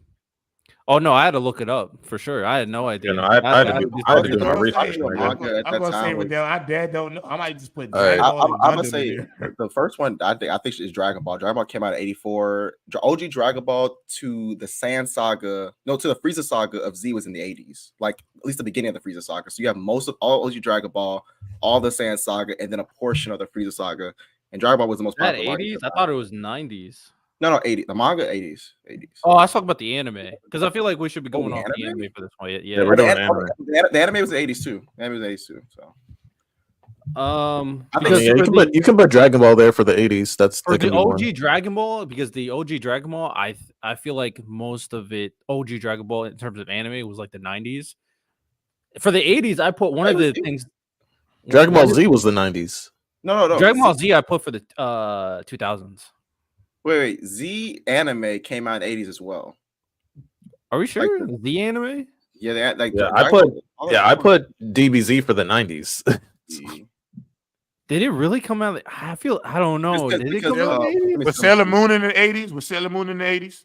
So no, I put Sailor Moon for the 90s. For the 80s, I put Akira. That's one of the ones I put. Akira, which is like one of the most iconic anime of all time. Yeah, Dragon Ball Z first aired in 1989. Really? And ran until 1996. So that's the 90s. I'm fine with 90s. Dragon Ball Z being the 90s. If we want to put Dragon Ball the 80s, then fine. I'm cool. I mean, I would put Dragon Ball in the. Yeah, my second pick for 80s was going to be Akira. So are we separating Dragon Ball and Z because we're talking about anime? Yeah, I would. I am. Okay. I would. I would put Mobile Suit Gundam. I feel like that was really big in the 80s. That's like it's the pillars of mecha anime. I'm gonna be honest. I think Akira was bigger than Dragon Ball in the 80s. It's a Mount Rushmore, so it's not like okay, yeah, true, yeah. Very true. So we good with Mobile Suit Gundam? Yeah, I am. Okay, and then one of the last ones I have is Saint Seiya. Oh yeah, Sensei. That makes sense. That makes sense. Fist of North Star too. But Fist of the North Star. Which one do we put in? Fist? I'll personally go Fist. I'll go Fist. I never really watched Sensei. I'll go Fist of North Star. It was Fist of North Star. It was inspired Berserk and JoJo's. The only thing I know about Sensei is that it was in that fighting anime game. I had My Neighbor Totoro, but that's fine. I also had Grave of the Fireflies as a potential one. I mean, low key, you could just put Studio Ghibli there because that's when Studio Ghibli started. Because I definitely started cooking for that one. Okay, 80s we got Dragon Ball, Akira, Mobile Suit Gundam, Fist of the North Star. If the movie is iconic enough, because like Akira is too iconic, like for sure. Okay, 90s. So I have I had DBZ there, but I also had Pokemon because that's when Pokemon came out. Yeah, I was gonna say that too. And I also had Neon Evangelion. I didn't have Neon. I think also. I was gonna say you have to put Sailor Moon. I would say Sailor Moon. Yeah, that's what I would have put. You have to respect with the impact. I didn't watch Sailor Moon, but I respect the impact. Sailor Moon. Pillar of the Magical Cowboy Girl Bebop, by anime. the way, for the 90s. That's Cowboy my Bebop. last one Cowboy right there. Bebop. Cowboy Was that more 100%. influential than Yu Yu 100%. Hakusho? This is I was gonna strictly put. I was gonna influence? put. Wait. Let's see. It's a combination of like the best, most impactful, like kind of like similar to like the NBA Mount Rushmore. It's like Okay. impact plus best, right? So Okay. Yeah, because I had mine was Neon Evangelion, DBZ, Pokemon, and Yu Yu Hakusho. I ain't gonna lie, bro. It's kind of hard not to put Yu Yu because Yu Yu Hakusho came out in '92, so it's kind of hard not to put Yu Yu Hakusho. Cowboy Bebop is like more. I feel like but Yu Yu Hakusho, I feel like it's bigger. Yeah, it's bigger. I don't think Yu Yu Hakusho is bigger than Cowboy doubt. Bebop. But if we're also talking about influential, if we're talking about influential, then Neon Genesis. Yo, I'm gonna is be almost honest. as I'm gonna be influential. honest. If you look at more, I'm almost willing to bet my left ball sack that if you would have bet tonight, if you would have bet somebody that grew up in the early to late '90s, what animated they watched, they're gonna probably say Dragon Ball Z, Pokemon, and Yu Yu Hakusho before they enter Cowboy Bebop. Yeah, here's the also the other thing. If Yu Yu Hakusho doesn't happen, Hunter x Hunter don't happen. The thing about it is, Riddell, more people that grew up in the 80s were with Cowboy. Like people like we grew up in the late 90s, we watched Yu Yu Hakusho. Most people that grew up in the 80s watched Cowboy Bebop though. Like when they were like in the 90s, they were watching it at that time, but we were watching Yu Yu Hakusho. Yu Yu Hakusho is bigger than Cowboy Bebop. That's bro, what I'm gonna be honest. It's also based on quality too. Which way I think is better? Yu Yu Hakusho. I think they're similar. I think they're similar. They're similar, yeah, but I feel like Yu Yu Hakusho was. Riddell, Yu Yu Hakusho was better. In one season. I think it was also bigger for Toonami. Yu Yu Hakusho was bigger for Toonami. Way bigger for the West. Way bigger for the West. So okay, what are we voting on? Because I think if y'all, you don't want Neon Genesis, then I would go Yu Yu Hakusho over what Cowboy Bebop does in one season is incredible. Yeah. So me and Random says Cowboy. Lonnie and J Rob says Yu Yu. Ty, you're the tiebreaker. I got Yu Yu Hakusho. All right, there we go. You 2000s is where it gets nasty. I don't think so. I think it's clear. I'm standing 10 toes. I don't care what nobody say. Full Metal Alchemist for me is going in there. I don't Yeah, care no, that's mine. I have Full Metal, One Piece, Naruto, and Bleach. I don't care what Full Metal Alchemist going in there. I don't have Brotherhood. I don't have FMA because I have Brotherhood for 2010s. Yeah, facts. So I didn't include FMA. Oh, you know what? We were thinking. I was thinking manga. If we're doing Brotherhood ties, not 2010. We're doing anime right now, so we cannot. It got to be Brotherhood. Oh, then Full Metal, then Naruto, Bleach, and One Piece have to be in the 2000s. Yeah, this like easily. Those are the easy three. Easily three. I ain't gonna lie. My fourth one is Digimon or Yu-Gi-Oh. Oh, see, that's where Digimon or Yu-Gi-Oh. For me, it's like a coin flip between those two. Because if we're gonna put Pokemon in the 90s, I think we got to keep that shit consistent. Pokemon, Yu-Gi-Oh, Digimon, that's all have those impacts easily. Beyblade, all of that shit. The thing about it is that I do think that they have. I think Inuyasha had a big impact, but I also just think it's better than those shows. I think it's better than Digimon and like all. I think Inuyasha is better. I think Inuyasha if I would was. pick one, I'm picking Yu-Gi-Oh though. Yu-Gi-Oh should go. It's me right now. I'm trying to think because Inuyasha was crazy. Would that be the 90s though? Would that be the 90s? That's Inuyasha. It's more 2000. Chad, what do y'all think? Because I'm actually in between this too. Because I had DBZ for 2000s at first, so that's why now I'm kind of like up in the air. But Yu-Gi-Oh was going crazy. Riddell, I mean, Lonnie, can you tell these boys? It's like Yu-Gi-Oh was bigger than both of those shows. Well, honestly, Yu-Gi-Oh was bigger than Pokemon around that time when it first came out. Like Yu-Gi-Oh was crazy. Oh, Death Note. No, it's not as big as any of those. But we also think quality people. This is another thing. Like, but hold on, but Todd, we also think about impact. Yeah, Todd also accounting for impacts. When we go by impact, we can go by the show, toys, all of that, bro. Because I remember like Recess, everybody brought their decks out. Like the cool kids, the nerds, everybody was doing. If you're talking about impact from like toys, we include manga impact? Like, would that be included in impact if we're including like when I made my list, I included everything. Them manga, I included culture, whatever. Like I included not everything. Making more than them cards, bro. I'm letting you know right now. Them cards was busting out. When them Yu-Gi-Oh cards came out, we all had a 10 for Christmas. Drink Water said the dual disc. We all come on, bro. We gotta be honest. Yo, we gotta go. Yu-Gi-Oh is crazy, bro. Yu-Gi-Oh is crazy. Yeah, Yu-Gi-Oh is pretty cemented. I wouldn't have been mad with Inuyasha or Death Note to be honest, but like Yu-Gi-Oh, like even though the manga is better than the anime for sure, but the anime is like not bad, especially like the later seasons. The only thing that the anime used to do that I couldn't stand is that they used to cheat all the time. They would Yeah, cheat it's- all the yeah, damn time. Yeah, the plot armor for the card game cheating used to be Heart of the crazy. cards, my ass. I'm like, that's a bullshit. They were dead cheating. Now 2010s could be a toss up for a lot because I feel like it could be a few different. I feel like easy Full one is Metal. Attack on Titan. Attack on Titan, yeah. Yeah, Full Attack on Metal. Titan. And Full Attack Metal. on I ain't Titan. gonna lie to y'all. As Like, much as I don't. If Sorry, Ty, go ahead. Since y'all talk a lot about impacts, I feel like Sword Art Online got to be somewhere in there. Sword Art Online Ty beat me to it.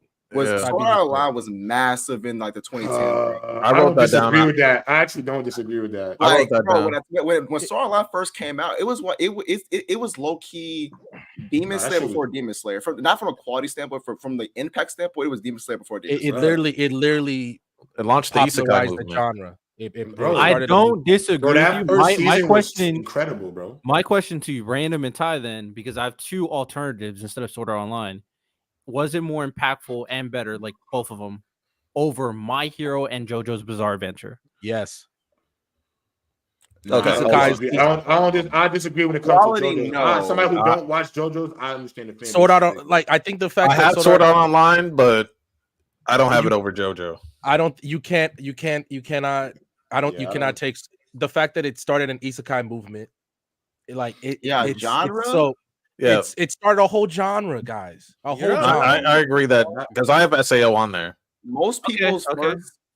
first isekai outside of Inuyasha, because Inuyasha is technically isekai, It's it's Sword Art Online.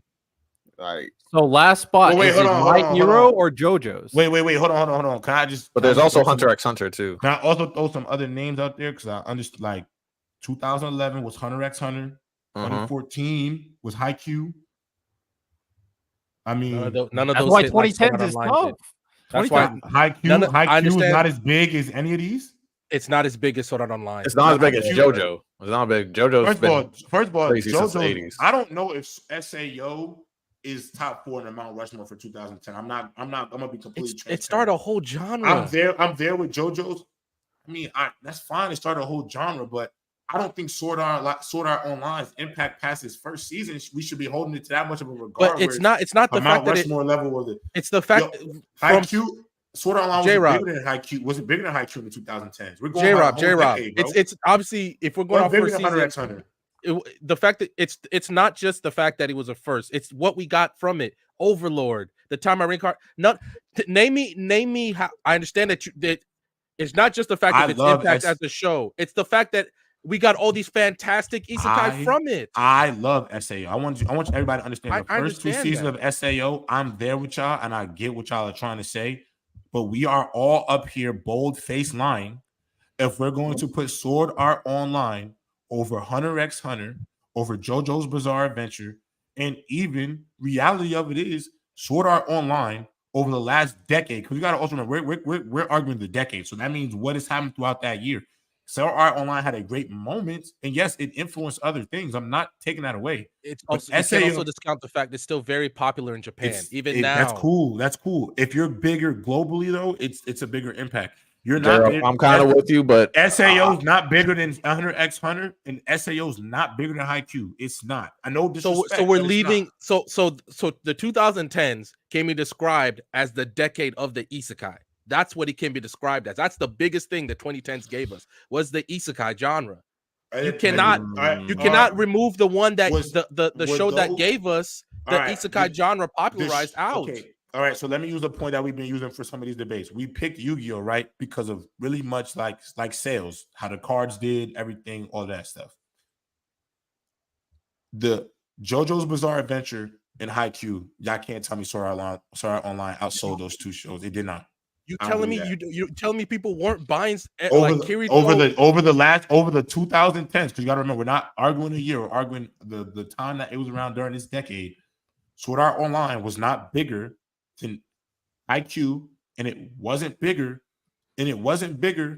than JoJo's. And wait, if the Demon Slayer, hold on. I have Demon Slayer 2020s. Hold on. Let me just figure out the date though. Hold on.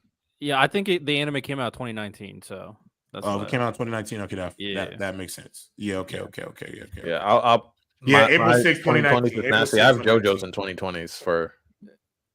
No, I think I have JoJo. I mean, I'm fine feel with like y'all it really putting Sword blew Art up in Online, but I 2010. actually have to highly disagree because I feel like if we put Sword Art Online, we're being Like, inconsistent. even All just right, looking all right. at Let's vote before, because I mean we're we being inconsistent yeah. with the point. I think. So Ty, what do you think for the But I'm last not mad two at what spots? like random. Your point, you're not wrong about that at all. I don't even. it's like right now it So I has agree the with that. highest. I Hold definitely agree on. with that. Ty. What do you think the last two spots should be? I do think Hunter should be in there. Hunter is, Okay. from a quality standpoint, Hunter is so much better than Sword Art Online. It's not even close. Absolutely, Like, sure. it's not I even, agree. It's not even close. It's a gazillion times better. I mean, I'm not. I think Sword Art Online 100, but Okay. Random. What's the last two spots for you? I agree with Sword Art Online and Hunter. And fun fact, Sword Art Online still is the best selling light novel series of all time. Okay. Did it sell more than Haikyuu? It's the best of all time. Did it sell more than Haikyuu? J-Rob, it's the best selling of Can you all just time. answer my question? Yes. Did it sell more copies in the 2010s than Haikyuu? No, it did not. The light novel. So did the light novel sell more than the Haikyuu manga? Haikyuu manga, yeah. Like, no, Haikyuu sold more, bro. You would have to go into the numbers. But Lonnie, what's your last? I can check the numbers. Go check. I had Sword Art Online and Hunter x Hunter because I have JoJo's in 2020s. So I think JoJo's is more 2010s. I don't think it's. Well, no, it's because but Lonnie, JoJo's is how is JoJo's 2020s? Yeah, I don't think JoJo's. You have to get to the 2020s so I can tell you why. Because 2020s isn't over, J-Rob. 2020s isn't over. Oh, I think I know what argument you're better. Okay, I see what you're saying, but no, but I agree because I forgot that season 3 and 4 came out in 2010s, and like looking back, JoJo's was selling like all over when you walked to the Hot Topic in the 2010s. We was there, Lonnie. Full Metal, Hunter x Hunter, and JoJo. That's all you saw. That is all you saw. Yeah, JoJo's was at its biggest in 2010. But at the same time, because I might have to take Hunter x Hunter off because, like I said, when you put in everything, so you put in quality, sales, impact, cultural impact. JoJo's, which some people don't know, is probably might be one of the most top 4 or 5 most influential in terms of the world because they have deals with Prada. Balenciaga, video games. Like when it comes to clothing, like the creator's designs are in like fashion museums and stuff like that. Like the mangaka is like one of the most influential people in terms of anime culture on the planet. So I would put him over Hunter x Hunter. How to write a manga? It's written by Araki. Yeah. So in terms of like the impact of JoJo's. It's a hardcover. Araki wrote this book. If you try into that biz content, you get this book. It's great. No, we buy it. I would actually put him over. I would actually put JoJo's over Hunter x Hunter. So you would say JoJo's SAO. Lonnie just moved me. So you would say JoJo's and what? What would you say, Ty? JoJo's and what? Because I think JoJo should be in 2010. I think JoJo's is in my Riddell, I'm gonna be honest, bro. Could you just put a poll in the chat and ask them about this SAO shit? Because I'm gonna just be honest. I'm not. If y'all agree, whatever, I'll be the odd man out. We are dropping the ball, putting SAO in the Mount Rushmore of the 2010s. It don't deserve it. It don't deserve it. J-Rob, I would agree with you if you're just talking quality. Influence. Hold on. Okay. Let me. Can I get my point? Let me figure out which. So Ty, which one are you replacing? So you have JoJo's and what? You got? Is it Hunter x Hunter? Ty, you're too smart to settle for SAO in this genre, bro. Like you understand this shit too much, bro. Like we're talking about overall impact. I'm not hating on SAO, bro. I'm not hating on him at all. So J-Rob, what's your last two? What's the final two for you? I think JoJo's no question because we're also forgetting about MHA. Because I said MHA in my beginning. I said hold on. Time out. Hunter x Hunter is over MHA, so I'm fine with it. We put overall impact because Attack on Titan's on there, Full Metal's on there, Hunter x Hunter, SAO. Yeah, I don't know if MHA is over. MHA is 2018. MHA. Okay, then that's more 2020s. Okay, that's fine. SA My Hero. Okay, sure. I mean, I'm not pressed, but I feel like the MHA was at its most popular in 2010. Still, I'm not gonna lie. But I do think that JoJo's influence. I feel like no, because I get SAO being in 2010s because like the isekai movement some people say it ruined anime. Some people say it like keep it, make it more mainstream because you can just keep on pumping out generic isekai stories left and right. We get like 20 isekais a season, and that's mainly because of SAO. So I get that impact. Like Hunter x Hunter, the quality all time, the story all time. Well, in terms of impact, we don't really have a lot of video games. We don't really have a lot of collaborations. So it's like, let me figure out the final two so we can put we're indecisive. Hold up. J-Rob, final two. You said JoJo's and what? I'm going JoJo's for sure. I'm not hating on SAO. SAO was dead good. I love I rock with SAO, but I'm sorry, like when we have only 4 names we could put. Like SAO wasn't better than Hunter x Hunter and wasn't better than JoJo's to me. And honestly, I'm gonna say something else. I'm gonna add on top of that. For you people who love Fate Zero, like for some of y'all wouldn't even put. I'm not speaking for me. I haven't watched the Fate series, but the way that we've talked about it in this community specifically, some of y'all wouldn't even put SAO over Fate. How y'all view Fate? I'm gonna just keep it a buck. So fair. Yeah. And I gotta get Ty. So what's your last two? What's your last two now? I'm gonna go Hunter. Y'all made a great JoJo. I'll go JoJo's. Because JoJo's is crazy. Yeah. So okay, so Ty said Hunter's and JoJo's. Random said SAO and Hunter. Lonnie said JoJo's and SAO. And J-Rob said Hunter, JoJo's. I also say Hunter, JoJo's personally. So the tiebreaker would be what? SAO and JoJo's? I think it's SAO and Hunter, isn't it? Is it? I just want y'all to know we're gonna end up yeah. Hunter SAO x and Hunter. Oh, wait, it's Sword Art. We're gonna put Sword Art Online over Hunter x Hunter, y'all. That's what you're doing. If we could, put it in the chat. Let the chat decide. Let the chat decide. That's how y'all feeling. I got answer to J-Ross in terms of sales in the 2010s. The whole decade, the whole 2010s. Haikyuu sold 50 million copies, but this is manga. SAO sold 25 million light novel. So obviously in the manga, it's easier to get a manga. It's also less expensive than it is to get a light novel. But I think the biggest thing SAO. So wait. So Haikyuu outsold. Wait, but they're not making manga. Did you combine the SAO manga sales too? I'm looking right now. They're not talking about manga at all in terms of. I was like, because if you find the manga sales, then you I'll find it. I'm gonna find that shit. But J-Rob, in terms of like, the biggest thing SAO has in its favor is its impact not just on anime itself, but manhwa also. Manhwa, I understand regression and all that stuff. Like it's all influenced by what SAO started.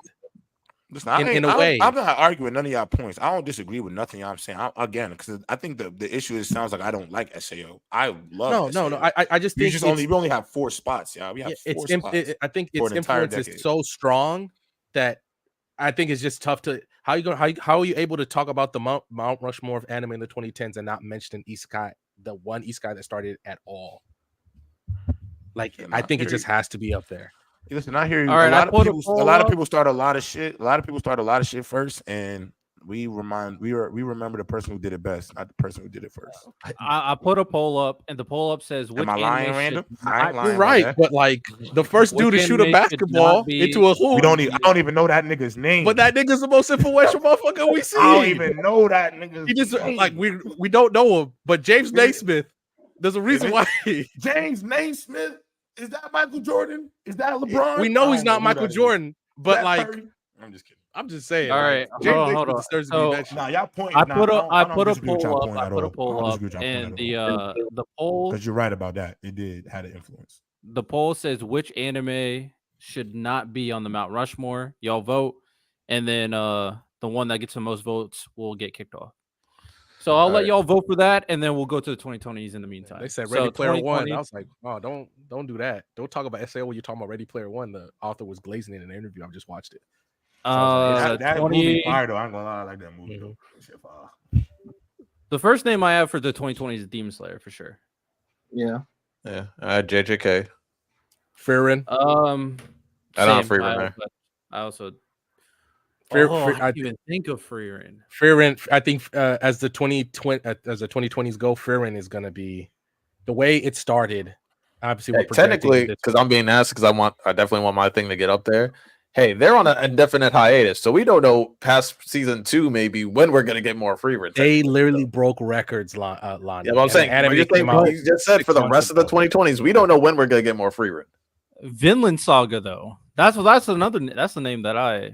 See, I put JoJo's for here. I'm letting y'all know right now, we're not putting Frieren on this list. I'm letting y'all know right now, it ain't happening. See, I don't want to argue watch Frieren. It doesn't matter. It's not bigger than it's not bigger than Vinland Saga. Is My Hero going up there? Yes. Yeah, maybe. It's not better than Vinland Saga or MHA, bro. So let's stop playing, bro. I definitely would. Blue Lock sold more than Frieren. Shit, Frieren then sold more than next year. It had the greatest anime debut of all time. Oh my God. Blue Lock is better. I wouldn't put Blue Lock or Frieren. Frieren won their national manga award, by the way. Over Blue Lock. And Chainsaw Man. Went to beat out Chainsaw Man and Blue Lock. It's a sports anime. I would put Vinland Saga. I would, hear me out. I would consider putting Tower of God. I feel like Tower of God. Well, putting everything into account. Yo, you know what? Let's put Solo Leveling in this shit. Then let's just do that. Tower of God, but Solo Leveling won't be as big as Tower of God. What? Tower? Yes. Don't pick that fucking host, y'all. Can I talk to this man? Wait, brother, are you talking about the anime? Hold on. Hey, talk to him about the Tower God. Talk to y'all mans right now. Wait, the Tower God anime? What do you mean? Yes, Ty. No. I'm not saying what we've seen from Tower of God already. I'm saying moving forward for the rest of 2020s. Because Tower of God, that's what I'm talking about. So when Tower of God won't be bigger than Solo Leveling, it won't be. Tower of God is already bigger than him as a webtoon. Are we predicting there? Solo Leveling has a webtoon. Oh, hold on. And it still sells. Hold on. Solo Leveling still sells, and it's finished. It still sells at the top, and it's finished. Tower of God is the biggest manga. No, Solo Leveling. How do you bring everybody down? Tower of God is the biggest manga. What I'm saying is I'm not saying Tower of God is good, but to sit here and act like Solo Leveling isn't on pace to be bigger and have bigger impact, Tower of God, we're lying to ourselves, bro. No, I don't far better at all. So why not?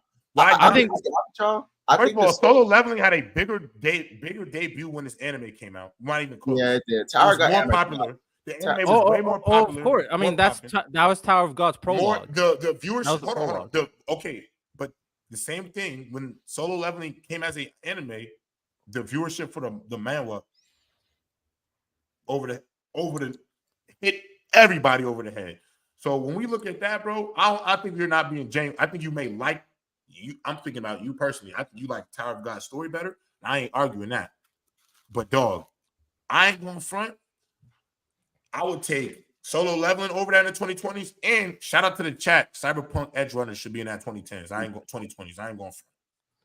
That Cyberpunk shit should be in there. I'm with that. I'm definitely projecting. I'm definitely predicting. So this is when I'm talking about the 2020s. If we're talking about what we've seen so far, I would put My Hero Academia for sure. But in terms of predictions, I would put Tower of God. I think Tower of God, once the real story starts coming out, it will be big and it will literally pave the way to the point where, like, yo, webtoons is on par with manga, like straight up.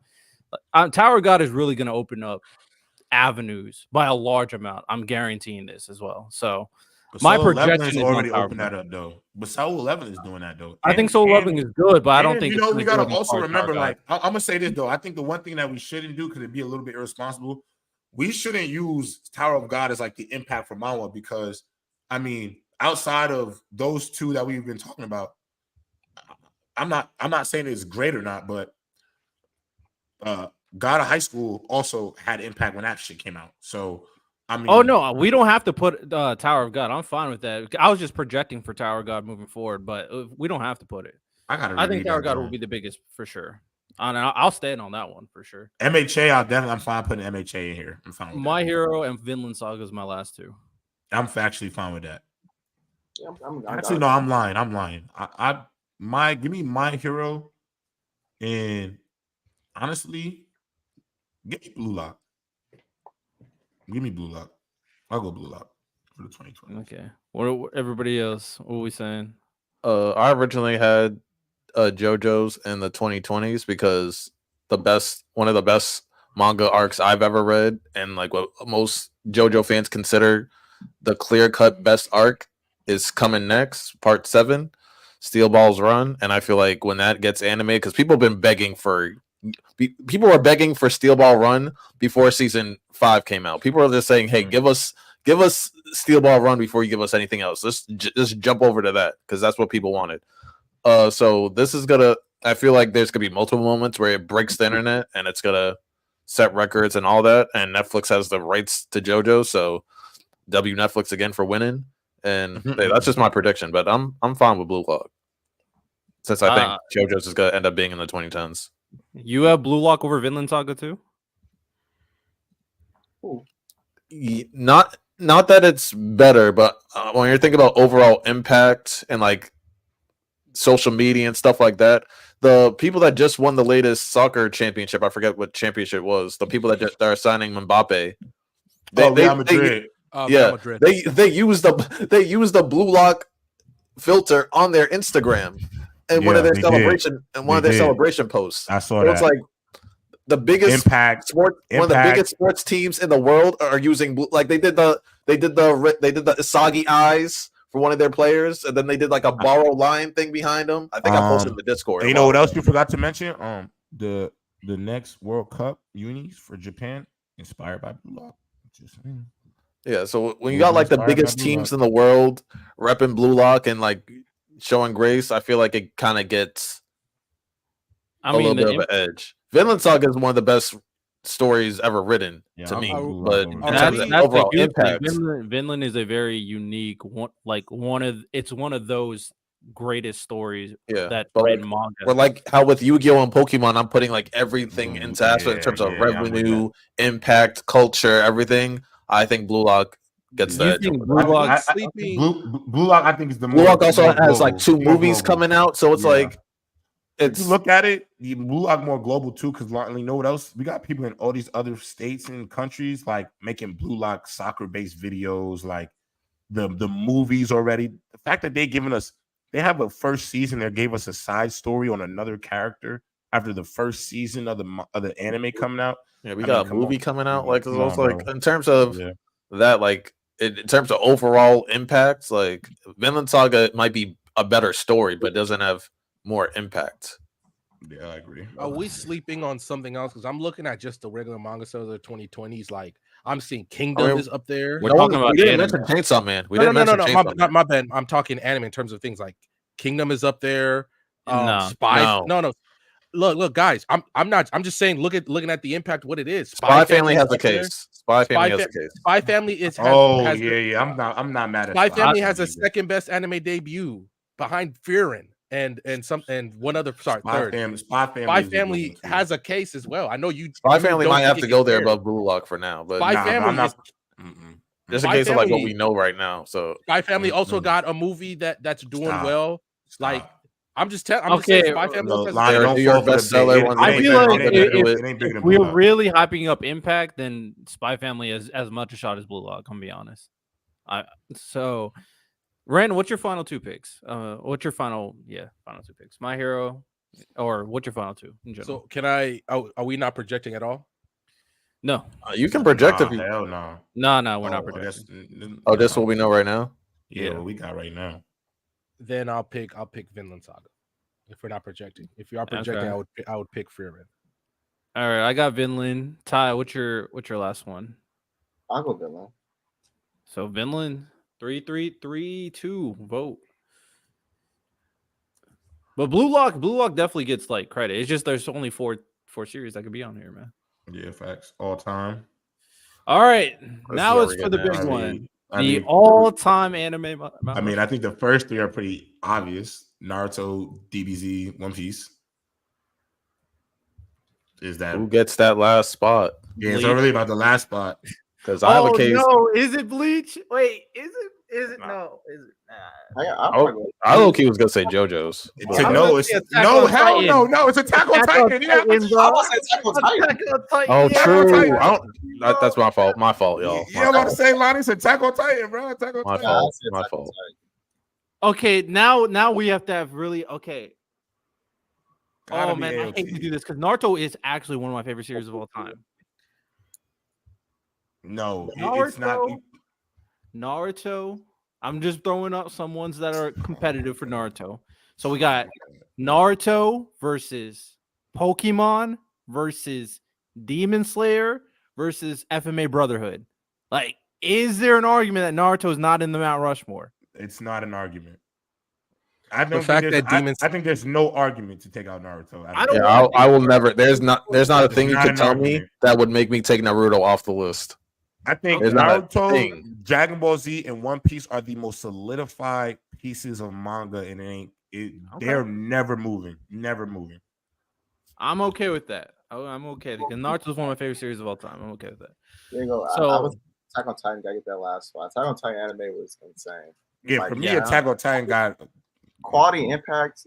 That's probably one of the best combinations of quality impact on there. People are saying that Pokemon is a case, but who I'm do you not take mad at off? that. Who do I you ain't take mad at off? Yo, Chad, I know I ain't never disrespecting the Pokemon. You know, I got to, I'm Mr. Guy to catch him all himself. You dig? So If that's the case, it's like, who do you take off? But Because you can't take out Dragon Ball.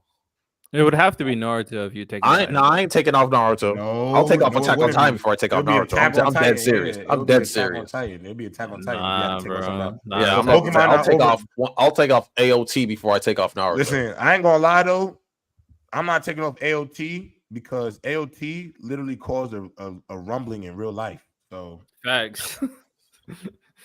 niggas watched that episode on a pirated site and got cut off 12 minutes in with a real earthquake warning. Niggas was confused.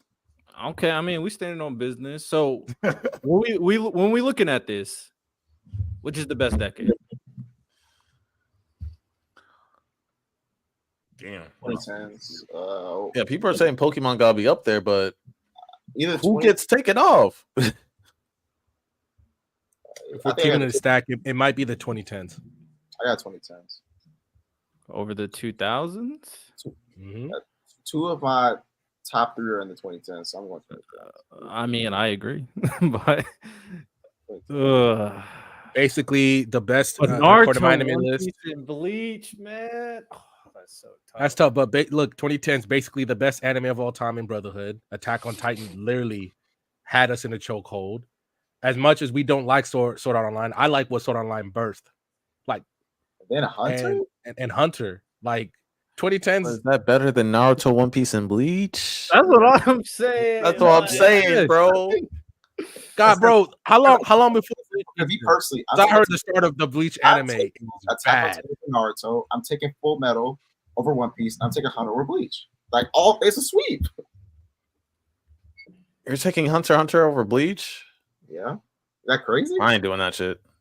It's not crazy. It's not crazy. Hold up. It's not crazy, but I ain't doing that shit. Lonnie, aren't you still waiting for the Hell arc? So the Tell Your Blood War is going on right now. Right now, not in the 2000s.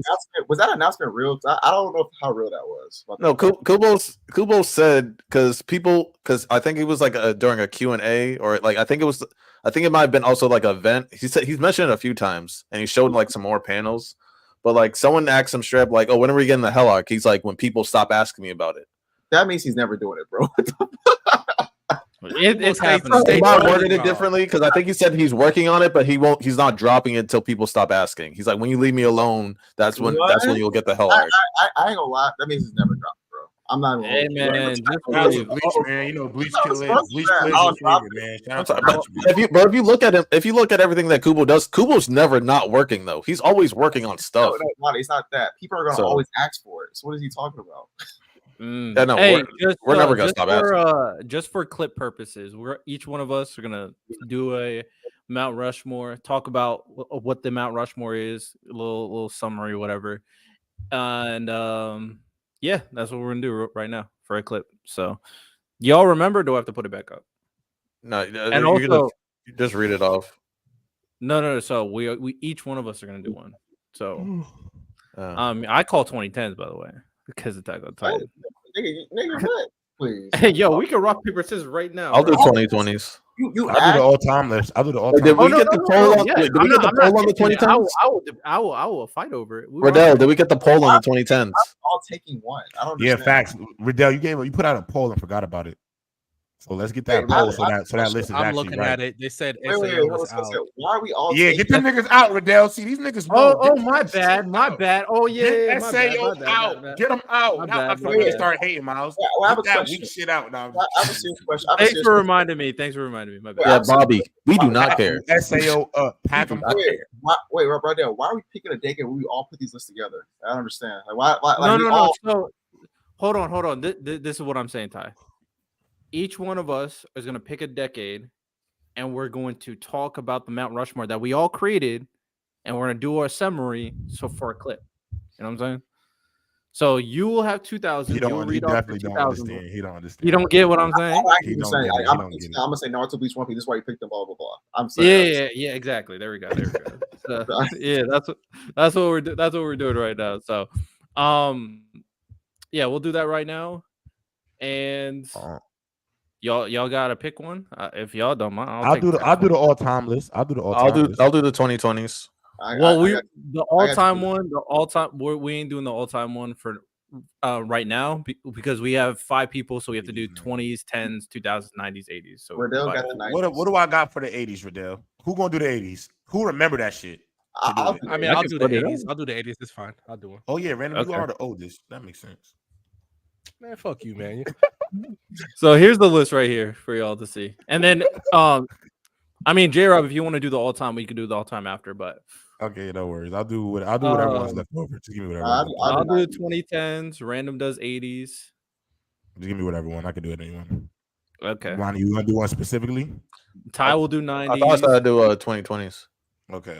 Lonnie will do 2020s, and then I'll do 2000s. J-Rob do 2000s. All right, you all got it all memorized? Or do you want me to leave it up? I got it on my laptop over here. I got it in my head, bro. All right, big bet. All right, Random, start it off.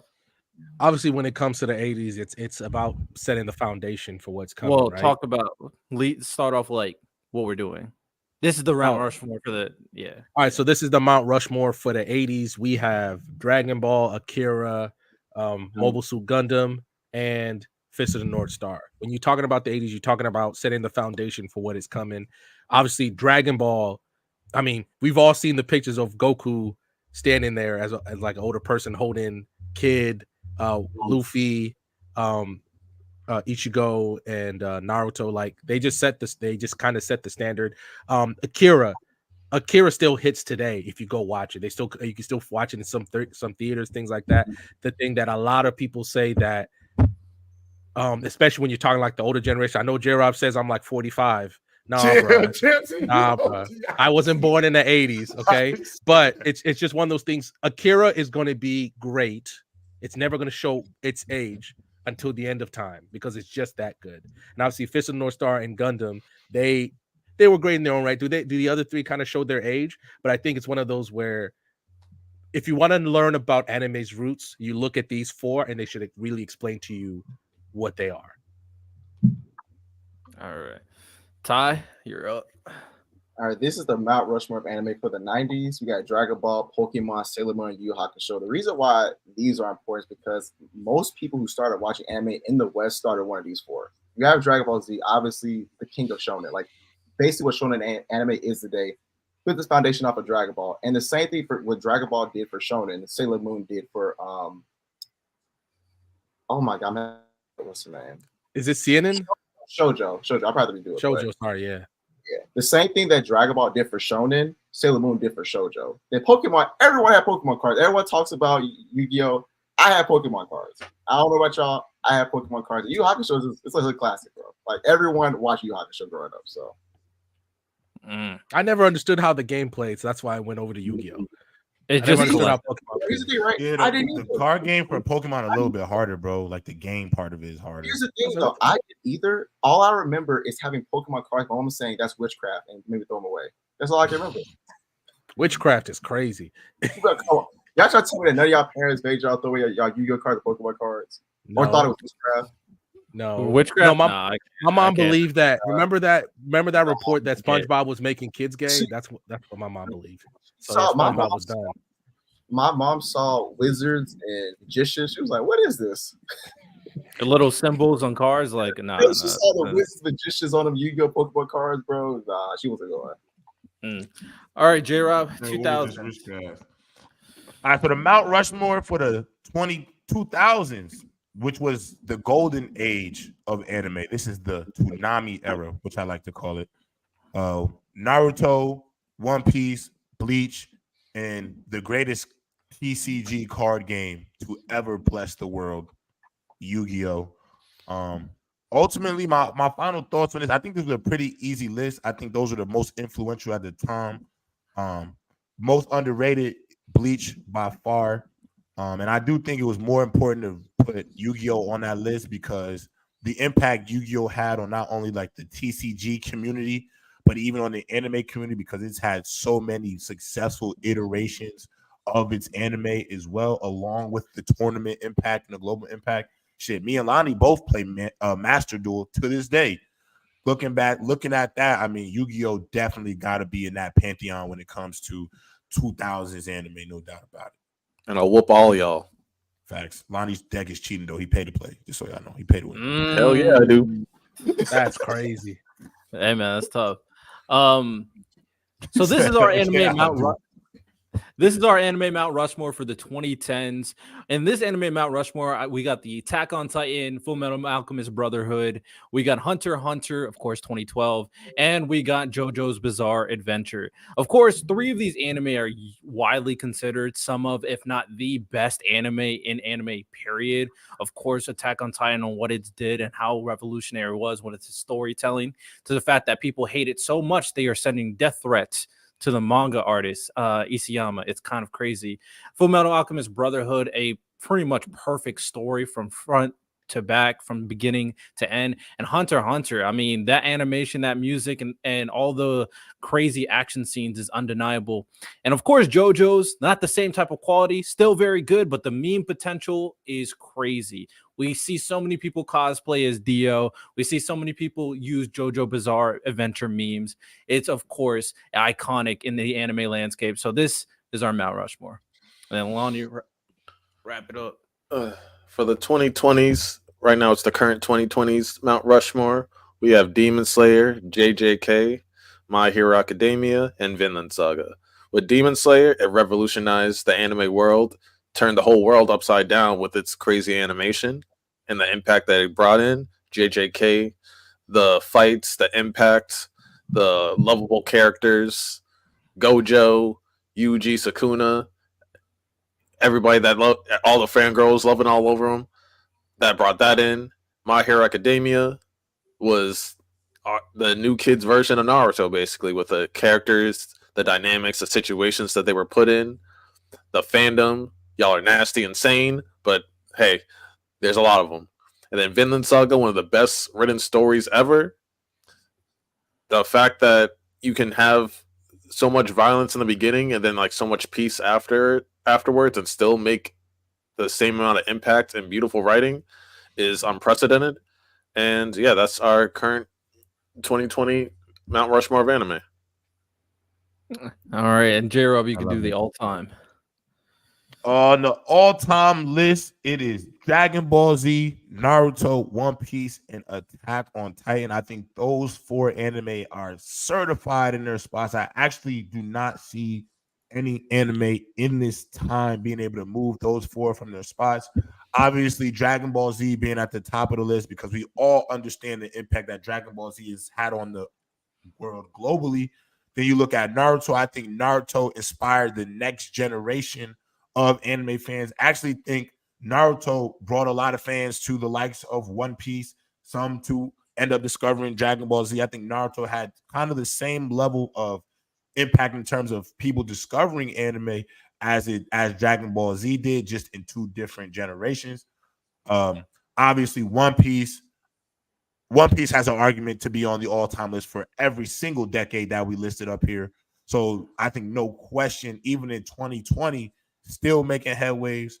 And then Attack on Titan, I mean, I think Attack on Titan is the greatest anime, in my opinion, that I've watched, just from a storyline, from the character, everything. When I look at everything that Attack on Titan is, I feel like its impact, I'll be honest, I think Attack on Titan also inspired its own group of anime watchers, viewers. I think there's some people out there who've only seen Attack on Titan because of how good just the storyline of it is. And so I think if you've seen the hype, the movies, everything that has happened with Attack on Titan, I think it's a no-brainer to be on that all-time list. So, that's the 4. All right. We kind of did everything.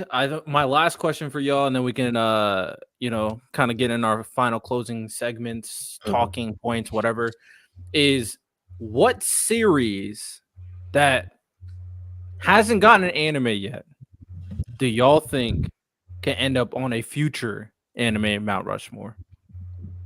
Let me go first. Lonnie, what's up? You're in first. Because I've talked about this multiple times.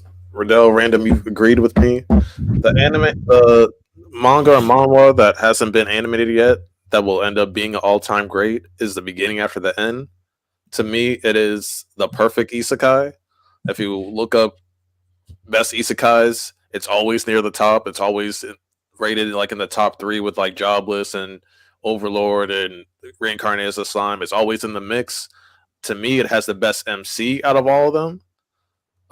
Just from his character standpoint, decision making, his growth, acknowledgement.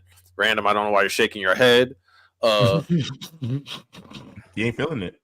Yeah, well, say because you haven't even seen the best of him yet, but you already rated him at 8 out of 10, but you haven't even seen the tip of the iceberg with him. So whatever. I haven't seen the best of him, so I'm just supposed to automatically say. No, I'm saying you already have him at 8 out of 10, but you're just saying that. Oh, that's crazy. Whatever. No, like when it comes to the power system, I think it has a. What did he say? Fuck me for? What did he say? Fuck me for? No, when it comes to a power system, it has to me maybe a top 5, top 6 power system in manhwa and anime in terms of like the ease of it, but also just the flexibility and the diversity of it. The storyline is also amazing. The twists and turns, the canon of like the big events. It does one of the greatest things in isekai I've ever seen, where the guy that got isekai tells his parents, "Hey, I'm from another planet," and you really get to see how that unfolds. Because think about you raising a kid for like 15, 16 years, and they say, "Hey, I'm like a king from like another world. I'm like 30 years old, yada, yada, yada." Think about the emotions that go through those parents. You get to see that all. But the story's amazing. The fights are epic. The emotions are high. It's one of the best stories I've ever read. Okay. For me, I'm gonna double, triple, quadruple down. I'm gonna always advocate for this on this platform. Ordeal. I'm gonna always say it. Brent Gray, I know you're going to at some point in your career gonna have to look for a voice actor for Anton King. I want to put my name into the hat. As you can see, I have a very strong voice. I have the personality for it, and I could kind of play like the brooding, cool, calm, and collected guy if I had to. Ordeal has the power system, the cultural impact, and I feel like it deserves to show that Black creators are really cooking up with hot grease. And so Ordeal, I'm gonna just always root for Ordeal because that's what I'm rooting for every day when it comes to this. Something that needs to be created that people haven't seen yet on a larger scale. Hey, if you need a wise intellectual voice, you can hit me up as well. You know what I'm saying? Put my, we all trying to voice act for that job. Hey, for sure. Random, do you got one? No, can you skip me for a second? Sorry, I just had to take care of something real quick. No, you good. Ty, did you hear the question? Yeah, I did. I'd probably say Sakamoto Days. Sakamoto Days is about to get animated real soon, and if they do this thing right, man, if they do Sakamoto Days right, Sakamoto Days done right will blow up. I ain't gonna lie, I'm so mad that I lacked for so long. Y'all was telling me to watch that shit for so long. Ty, I went 3 days straight, all 120 chapters, bro. Just binged it up. That's that grind right there. Real grind, real quick. And real quick, because Bobby asked what it was. It's called Beginning After the End. Like I think there's 3-4 volumes like in all the bookstores. Like you'll find it with like all the manhwa and manga. And to Kellen Rollins with Vagabond getting animated, I think the mangaka said he does not want it animated. Don't quote me on that, but also I feel that Vagabond should be one things to never get animated.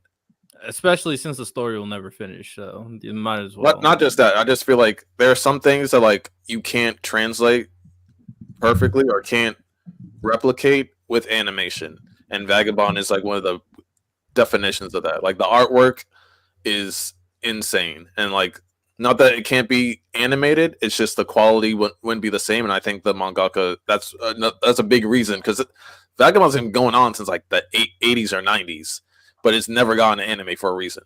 But his other work, like Slam Dunk, has. So, okay, fair enough. I dig it. What will I kind of throw in the bin? I'm just gonna go for I'll just help out our boy Miles. I was thinking of one series, but I'm gonna let it simmer a little bit. I need a little bit more content, but I still believe in that. But of course, I talk about Goku Rakuga consistently. But another one that Miles said, which I do like, is Chojin X. Chojin X for sure is amazing. It's made by the same person that makes Tokyo Ghoul. We've talked about it consistently on this channel. They have a very unique power system, lore with the story, the characters, dynamics between Tokyo, Ellie, and is it Azuma? Is that his name? I think it's Azuma. So the main rival. It's really good, and the story is very unpredictable in how they like to do things. Similar to how Tokyo Ghoul was absolutely amazing. Tokyo Ghoul for sure had an argument to be on a Mount Rushmore. Chojin X will do the same thing, especially compared to Tokyo Ghoul. They don't flop the second and third season. So if they give Chojin X the justice that they didn't give Tokyo Ghoul, it can end up on a future Mount Rushmore for sure. Yeah, I'm not mad at that. Can I just say one thing too? I know we're about to go soon.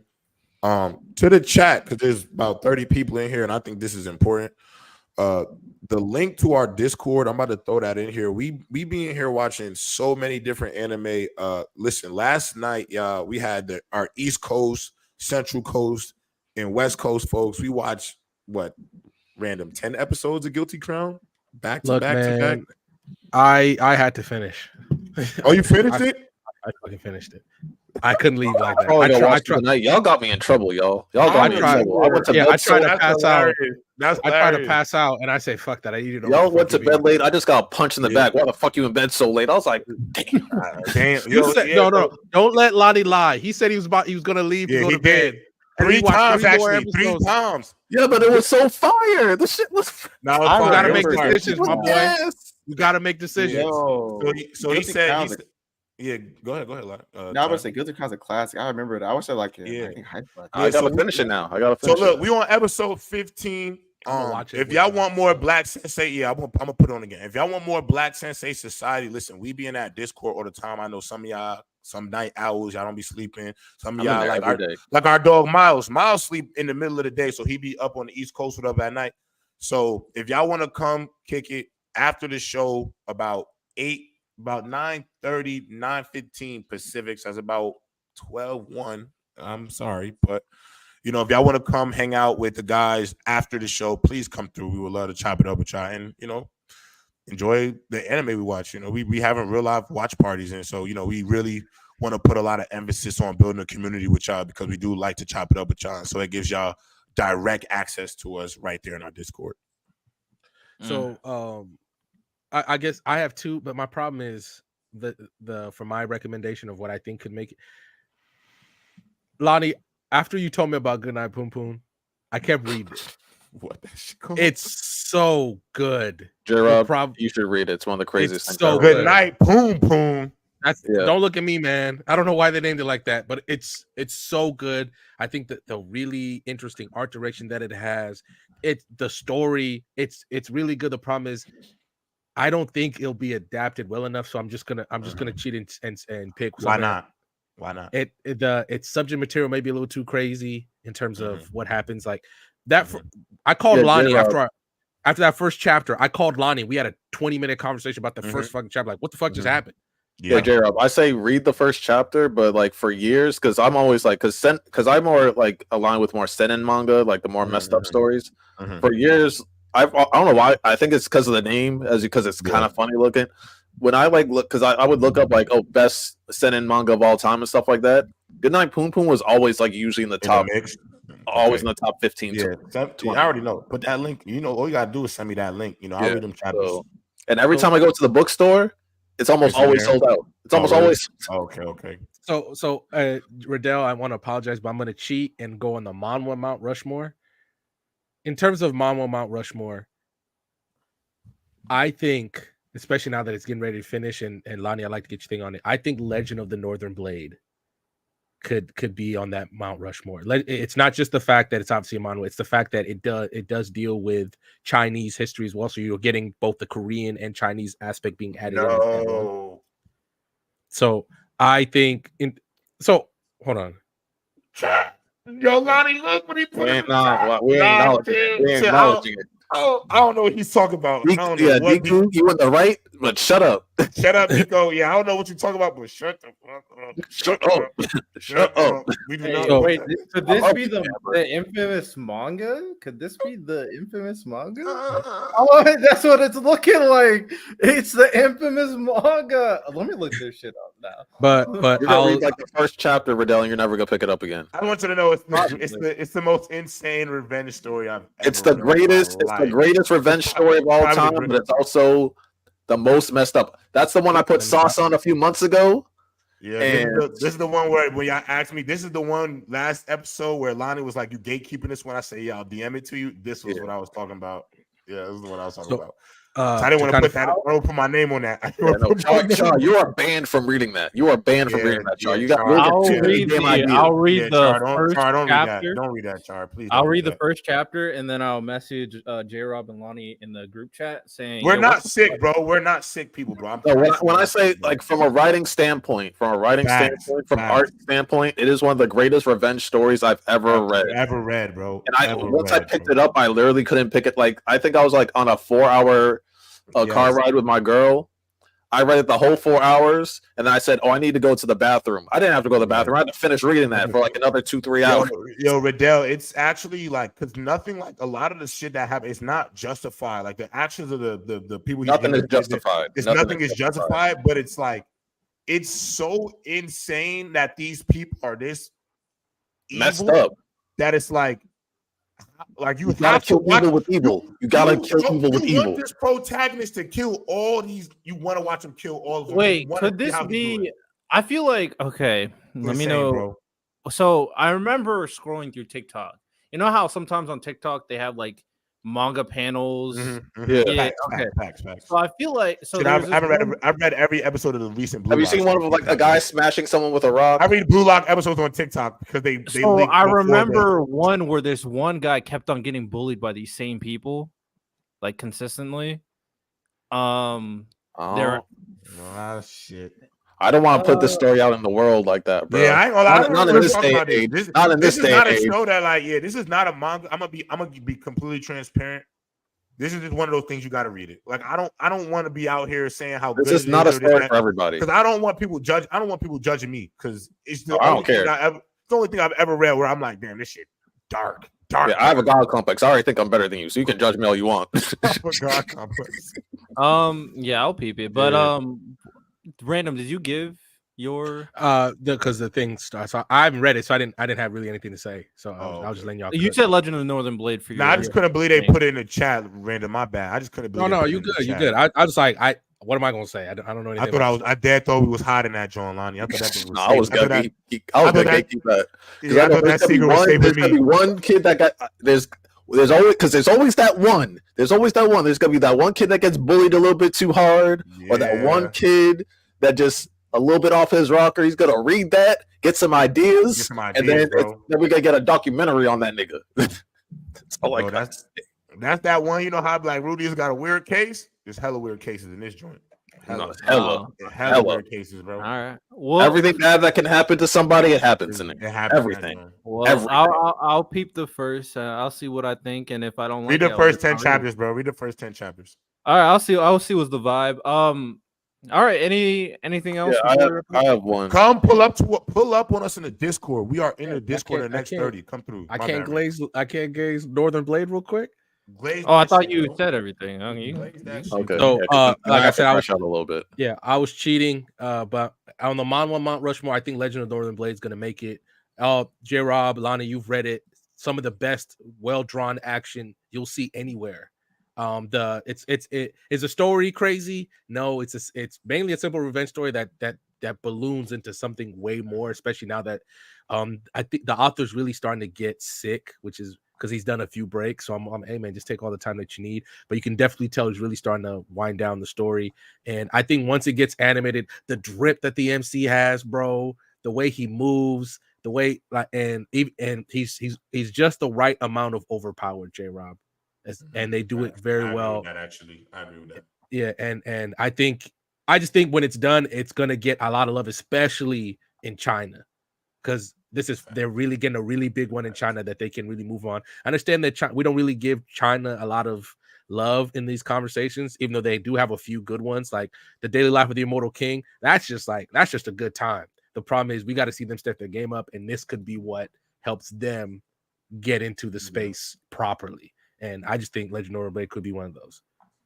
Yes, yes, it was. Creative Bobby says, was Cowboy Bebop discussed at all at the Mount Rushmore? I was trying to put in the 90s one. I was overruled. Yeah, it was. Yeah, we got overruled. He tried to put it in there, which was it did have a great case. The problem with Mount Rushmore is that's 4. The problem is, facts. You only get 4. Yeah. It was a little debate between Yu Yu Hakusho and Cowboy Bebop, but Yu Yu won. But I ain't never mad at Cowboy Bebop being even in the consideration because it definitely deserved it. But for my topic, Ty, are you there? Ty. Yeah, I'm here. Because I have a question before I go. Chill. Is there a term for something that like the premise of it is really good, or is like a really good premise, but like the execution and the delivery ruin it? Is there like a writing term for that or something?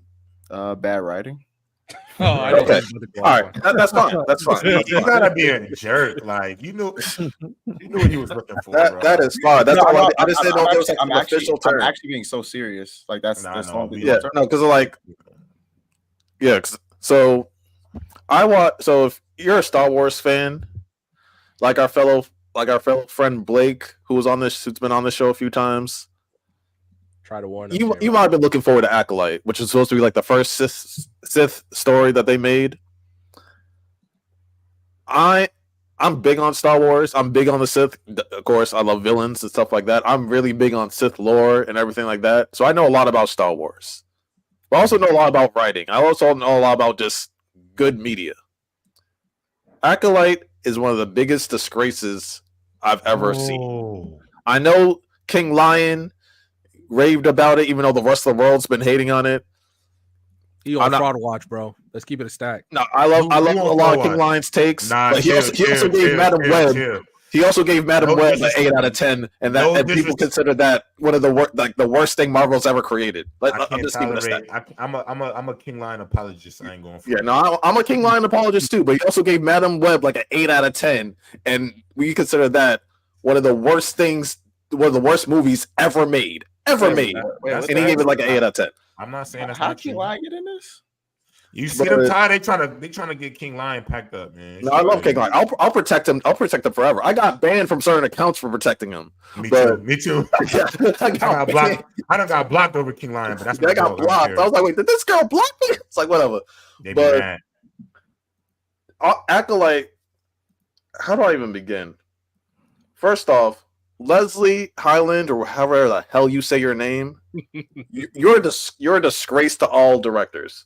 Female, male, LGBTQ, straight, whatever. You're a disgrace. The fact that you have a job, but you were Harvey Weinstein's main assistant is suspect enough. That's suspect enough. Yeah, that's suspect enough. But the fact that you have the audacity to again shit on Star Wars fans, to like make fun of them and say, George Lucas's idea of Star Wars doesn't have to be everyone's ideas. Ty, if someone said, One Piece doesn't have to be from Oda's mind, it can be from all our minds. Does that make sense? Is that still One Piece, or is that bullshit? Hey man, some people are arrogant. Some people are arrogant. So you say that, cool. You help us bring up this new trilogy. We all know that was not it. This latest trilogy from this recent decade was not it. Acolyte is about this girl who wants to get like a revenge on some Jedi Masters or whatever. Cool, calm, whatever. The first few scenes, the fighting scene, the choreography, great. Because I'm not just gonna like just clown on it. Because Star Wars always has great points. So it comes to like the costumes and like the backgrounds, also that's always gonna be beautiful. Choreography was beautiful. The acting was a 1 out of 10, maybe a 0.5 out of 10. And these are some great actors. You have the guy from Squid Games. You have the girl from the Hunger Games who played Rue. So it's like you have some great people. The acting was horrible. On top of that, the story doesn't make a lot of sense. I'm only judging it from the first episode or two. The story didn't make a lot of sense. A lot of it was plot convenience. Girl kills a Jedi by like faking like she's about to kill somebody else. Cool, whatever. The girl that looks like her, who ends up being her twin. How we know that she has a twin or whatever? That's a different story. But she gets arrested. She's like, I didn't do it. Her former because apparently she was a former Padawan. The guy's new Padawan's like, yo, like how could like this person that hasn't been that's been only a Padawan kill a Jedi Master? He's like, I have no idea. And then he talks about like how like they grew up, yada yada, and how like he used to like be in charge of her village, like with these other masters, and how she had a twin that like burned down their whole village or that burned down their home and killed her whole family, but he saw her die. That's cool. And I was low-key just rocking with it for a while. I was just like, all right, whatever. So we know the audience knows it's probably the evil twin. He doesn't know that. But this happened like 13 years ago. 15 years ago, whatever. It happened like over a decade ago. The Padawan asks, is there any way it could be the twin? He immediately says, no, I watched her die. There's no way that she died. No way at all. Whatever. Cool. And then next thing you know, the girl has like a dream or whatever, because like she gets into a plane crash. She has a dream where like her sister as a child is talking to her saying that like she's alive. Whatever. Moving on. They land immediately trying to find her. Somehow, without any force powers or whatever, he automatically knows that she's not there and that she like ran over to a cave. Immediately runs over and they find her in like 5 minutes while she's like going through these tunnels in a cave. They immediately find her. She turns around. She says, I didn't do it. It was my twin. He immediately says, I believe you. Does that make sense? Does that make sense at all? You just said, I watched her twin sister die 13 years ago. You don't even have time to like literally like in their time, maybe 10 minutes later, you find the person that you haven't seen in 6 years, and they say that their twin from over a decade ago that you watched die as a child killed a Jedi Master. And you just say, after you just said that there's no way it's possible that she was alive, you're like, I believe you. Moving on to episode 2. Moving on to episode 2, because it gets worse, Random. I didn't even tell you about this, Random. No, it gets worse. I'm going to get this off, because it gets worse. You know how like they talked in the dream or whatever, how they communicated somehow telepathically because maybe twin force bullshit? The assassin chick finds the master guy, starts attacking him. He tries to talk her down, whatever.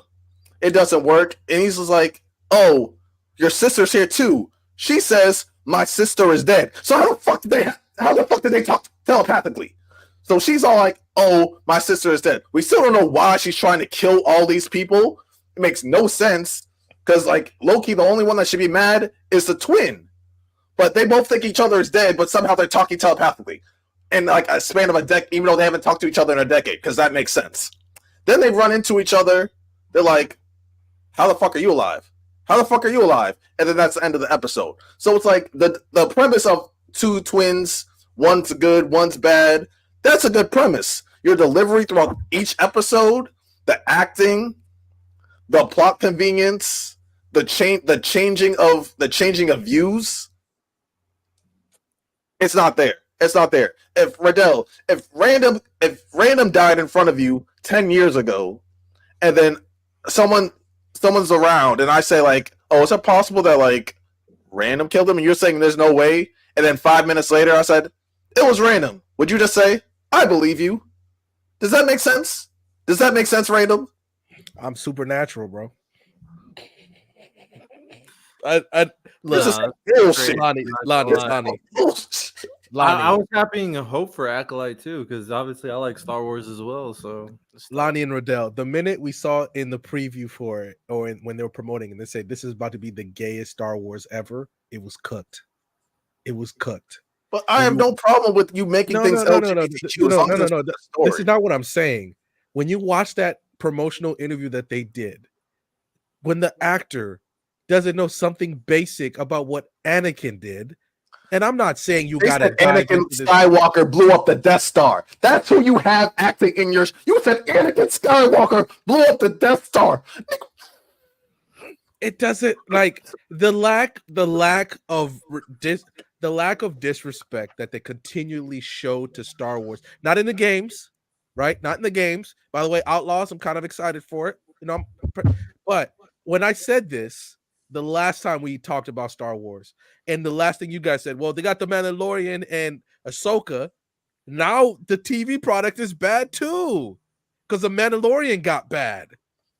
So I haven't seen the recent season. So the recent season, it was so bad. They send the dude who is the Mandalorian. They said because he kept taking his helmet off while they were filming. They sent him home and said we could just kind of do this with somebody else. Like Star Wars is increasingly becoming a bad product, and you guys just need to. I'll tell you why, Random. Because the creator of Game of Thrones, he said it best.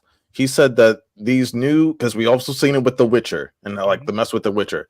He said these screenwriters, these directors, they have like a sense of arrogance where it's like they want to take your story and make it their own, and they don't respect the actual source material. So they just take the idea of what you have and they make it their own without actually respecting what you put in and what you established. And that's exactly what they're doing with Star Wars. But the thing is, if you don't respect the source material, at least make it good. At least make it watchable. Don't make it bullshit. With Star Wars, there are certain events that happen that affect everything. And you can't just shirk that. They want the Old Republic to be made into a show, movie, whatever. And they're going to ruin that too. Guys, Star Wars, I'll say it, and I know it sounds crazy when I say it. Star Wars is overrated now. It's overrated because they keep fumbling it. It's not, I'm not sitting here saying, obviously, I'm not a screenwriter. I'm not a director. It's really should not be this hard to make continually bad products. We don't talk about the sequel trilogy anymore because it was bad. We don't talk about that anymore. And well, I do agree with Bobby. I feel like I don't think you can say it's overrated because most people shit on Star Wars nowadays. So I don't even really say you can say. Also, why is this lady in charge of anything with Star Wars? But she said that she found a romantic. She loved the romantic connection between the sisters and Frozen. That doesn't make any sense. It doesn't make any sense. That doesn't make any sense. You're never in charge of Star Wars. What are we doing? Like, I'm sitting there saying, you're looking at Kathleen Kennedy, and I'm like, why do you? First of all, Disney, why are you letting this woman pick anything for Star Wars? There's so many better. If you want a female director, I can name you like 20 that could do a way better job than her. And making a Star Wars movie is something that I feel like a lot of people would be very interested in making. Okay, but you just keep. They're gonna fumble Cal at some point if they make it into a show. If it stays in the game, we Gucci. But it's just being fumbled all the time. And Lonnie, when we talked about it before you started, I was like, don't do this to yourself, Lonnie, because you know they're gonna ruin it, and they did. And now here we are again talking about the thing is, I get that Disney wants the thing with Star Wars is that it always had inclusivity. So trying to force extra inclusivity into it doesn't make sense. But the thing is, you can have you can include different people and different aspects of life into any story and it still be good. But with the moment that you decide to ruin the story or take focus away from the story to highlight those aspects, to acknowledge certain people from different aspects of life, that's when you get bad media, because it no longer becomes about the actual story, it becomes about representation. That is what's bad. That's when something doesn't become natural. That's when you make it a fad. You're making Star Wars a fad piece. You're not making it natural. You don't care about inclusivity. You care about the fad aspect of it, and that's what's so disrespectful. So I don't care what she represents. She's disrespecting the LGBTQ to me. She's disrespecting minorities to me. She's respecting all of that with her actions. As much as she praises and much as she praises about it and saying that, oh, she's making that this is supposed to make white people cry and stuff like that. What does that have to do with Star Wars? Exactly. What does that have to do with Star Wars? You're making this about you. You're not making this about the product. And that's what's so disgusting about Lonnie, this. Nobody cares that Luke Skywalker blew up the Death Star because he was white. It's about destiny. If Luke Skywalker was black, it doesn't change the story. You don't need to do. You just look. Contrary to popular belief about Star Wars, to me, I want it to be good because it can be, but you keep fucking it up. So I don't know what to tell you, Lonnie. The next Star Wars show, don't watch it because what confidence do you have other than, well, it was great when I started watching it. Now you're just using nostalgia to keep watching Star Wars, and it continues to be bad. Bobby, I don't care where it's from. I don't care. Hey, man, we just need some good products. El monopolies, you know what I'm saying? They getting too arrogant, you know what I'm saying? And just put out some good... C-3PO was gay. What does that even mean? It's all right. What does that have to do with anything? I need the dude to walk over with R2-D2 and give the damn Death Star plans. Not what is that? What is that? Why does that matter? Why does that matter? Yeah, I mean, yeah, crash it out. The Star Wars movies, Star Wars, bro. The Star Wars, at the very least, the new trilogy, and even mostly the new trilogy. There's really not that many relationships. This lady that was assistant to a pedo predator is in charge of Star Wars. That's who the executive or top or personal assistant to one of the biggest predators in Hollywood is in charge of Star Wars. Why does that? How does that even make sense, Disney? How does that even make sense? Man, Doom clears, man. I need to go read Doom, man. Doom clears. The fact that J-Rob can say that, and right now all the Star Wars fans can't say shit back. I got the books behind me. I'm reading the mugs. Doom better. Doom. You let this happen, Disney. You let this happen. I ain't gonna lie, bro. Once I found out Doom came out ahead of the time before Star Wars, I'm starting to realize like you let this. The creator of Doom, like had a statement asking if he should sue, but that was like back in the 70s. He's like, "Can I sue?" I'm not gonna lie. There is a lot of things. If you read Doom, because Doom came out before Star Wars, if you read these books now, like a lot of people were saying Star Wars copied Harry Potter too. So Harry Potter, or the other way around. Harry Potter copied Star Wars. Yeah. Harry Potter. If you look at the brass tacks, Harry Potter is just like Magic Star Wars. No, but Dune in Star Wars. So Anakin's from Tatooine. Dune, where does it take place? A sand place. Yeah, a child of destiny that was conceived through unconventional means that have supernatural abilities. Paul Atreides, Anakin Skywalker. Yeah, the females that are in charge of everything in the backgrounds, they're renamed in Star Wars as something else. Yeah, but he's talking about the Bene Gesserits. Yep. Yeah, the voice, the Force. So it's like that's why the creator's like, can I sue? He said this back in like the early 70s. He was like, can I sue George Lucas for this? Bob, it's a story archetype that Star Wars and Harry Potter both follow. Yeah, I could agree with that. Bobby, that's great that you got all these shows, but you should have way more than that.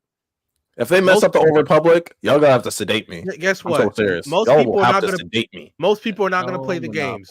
Most people are not gonna play the games. Okay, they're not, and even the games at some back when Battlefront 2 came out, people rebelled. Lonnie, you was there. You was there when Battlefront 2 came out, and EA did their best to ruin it before they finally learned. Like, let this lady be in charge of Old Republic. The game should not be carrying this franchise. Disney, I'm warning you right now. Let this lady be in charge of the Old Republic. You better hire your best warrior. Because I'm coming for y'all. Now, but Star Wars did have some good games, though. I ain't going. No, they had J-Rob, let's keep it a stack. Yeah, they got some peak games. The Old Republic, the Knights of the Old Republic, both games are great. Force Unleashed. But J-Rob, the game should not be I played that on the Wii. That shit was heat, bro. J-Rob, the game should not be carrying this franchise. Every time they make a movie, millions of people are going to go see it, and millions of people are going to come back and be hot. At what the hell they keep making. Yeah, but the thing is, bro, is like I feel like we are at this time where like people don't really want like shit to be too woke. But I'm gonna be honest, y'all, like that should really piss off white people more than piss off anybody else for real. Like if we want to be, and I don't mind it as long as it's good. We want to be completely transparent. Really be like heterosexual white guys who are really sick about a lot of this shit. Like honestly, if we're in a world where like they like bro, like I just don't understand why we be tripping about. And I'm not talking about because I haven't watched the Acolyte, so I don't have an opinion on that. But what I'm saying is like we live in this world where like we judge all these pieces of content and like pieces of media, but like, bro, everybody we could get around the idea that they find in space and fighting with swords and doing the force, but then we can't get around the part that she like girls, like you know what I'm saying? Like I just think we be tripping a little bit sometimes. I'll say, Gerald, I was vibing with the show, and then they just started pulling like this plot, like the whole thing was like. Because Velma, like this is bad writing. This is bad writing. Was dog shit. Because then I could go like I definitely understand both sides. Because then I could go look at Velma, and Velma's just not very good. Like it has nothing to do with wokeness or because they haven't even shown anything with relationships or anything like that in the first 2 episodes. So there's nothing like that. But the fact that you're like, oh, this person is for sure dead. There's no way you're telling me this person's alive, and then literally like 10, 15 minutes of your time. The person that you thought just murdered one of your friends says, oh, it was my dead twin that you saw over a decade ago. And you're like, yeah, I believe you. That makes no sense.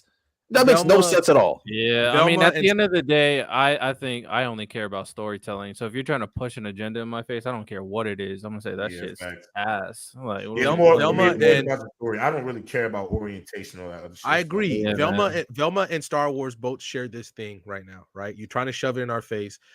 The problem, and then you're not following the already established source material. Velma is legitimately a travesty to television, and then you knew how it was cooked because the girl who was what's her name from The Office started attacking fans saying that they were racist. No, you turned Fred into a guy who couldn't even eat his own cereal without help, and you made him the stereotypical white, because that's not what Fred was. The leader, the dude who drove the mystery machine, and he was busting down Daphne and pulling the mask off the guy at the end of the thing. That's what Fred was doing. What else? But we in the time right now with heterosexual white guy, the main character. Oh no!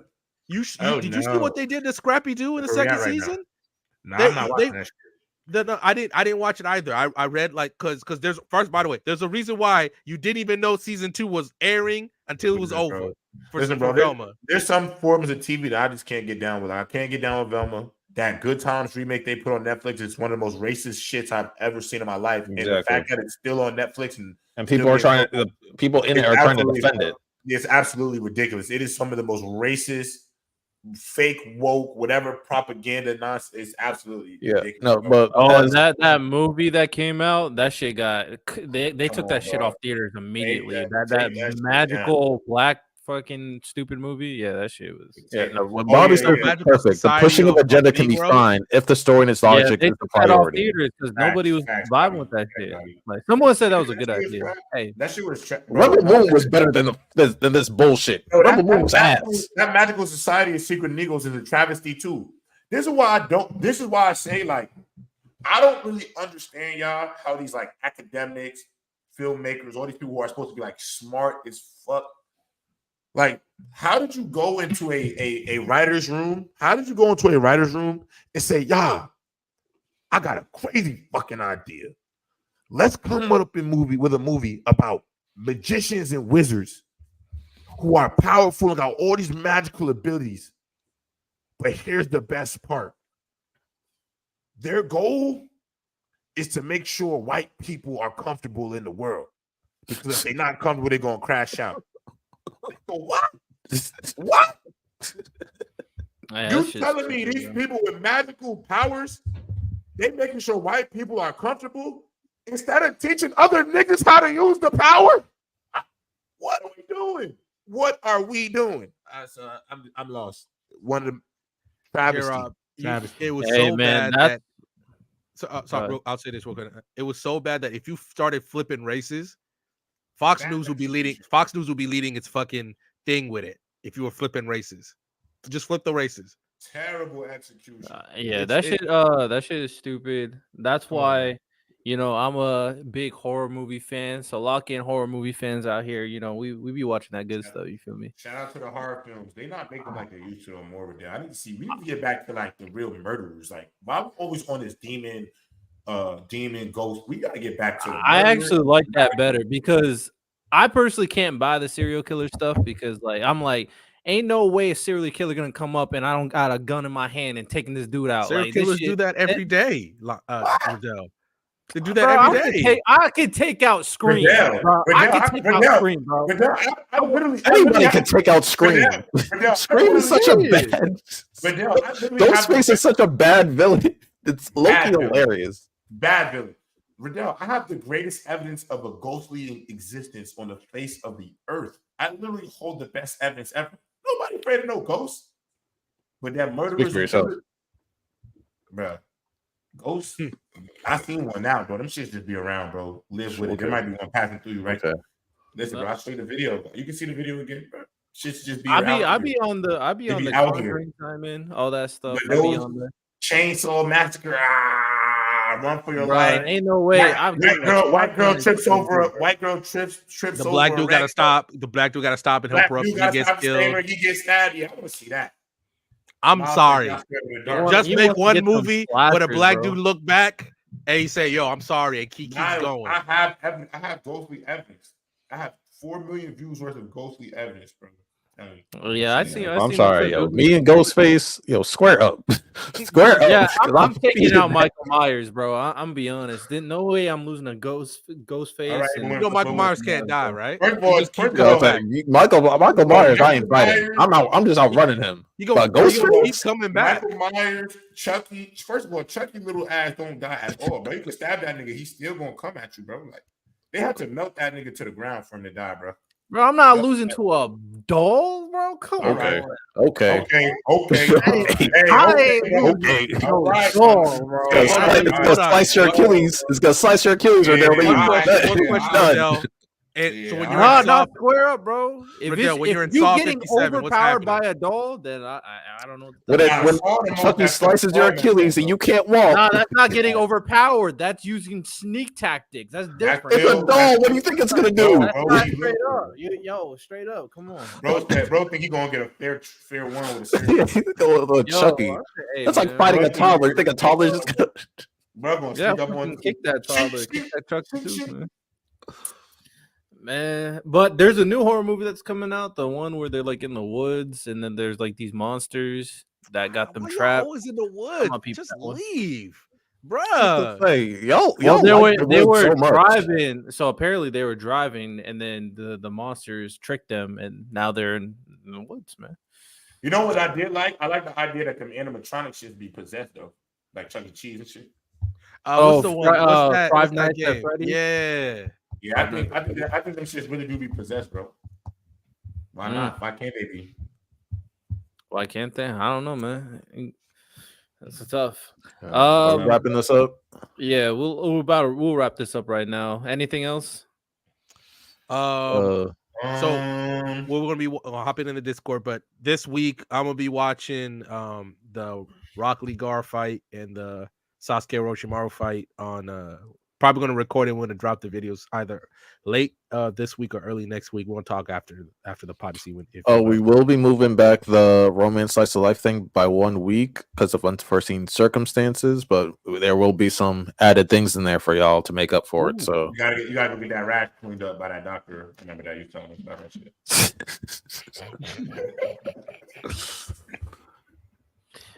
All right. Well, also, of course, Mavs and 6. Nothing's changed. Nah, it's gonna be. You mean Celtics and 4? Edmonton Oilers is 7, and Oilers is 7. Oilers is 7. Man, Oilers is 7. Even though I don't watch hockey. Shout out. Shout out to the Oilers though. Ain't they down 2? And they up 2? They down 2-0 right now. I'm hurt right now, dog. They down 2. We're gonna fight back though. Yeah. Stay on business. Of course, Clash of the Castle. Real quick, because this is gonna be a community. This is gonna be a community poll, because we have a little collab coming up in a few weeks. But I need a haircut. I need to dye my hair, so I want the. So there's 2 choices, and I'm gonna let the community decide.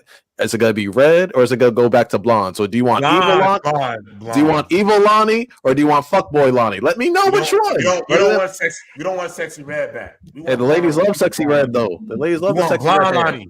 They say blondes do it better, Lonnie. They say but I'll let the community decide. I might need to put that poll up in our Discord, like J-Rob, everybody else saying. Go to our Discord, join up, and we'll be doing a lot of good stuff, a lot of fun stuff in there. And I think that's pretty much about everything that we got. Appreciate everybody who came to the podcast per usual. Of course, like I said, you can become a member for the podcast, join our membership, be a part of the Shikai tier, get your shout outs, all that good stuff, of course. And go to our link tree to follow our socials, our Discord links in there as well. So make sure you guys do that, of course.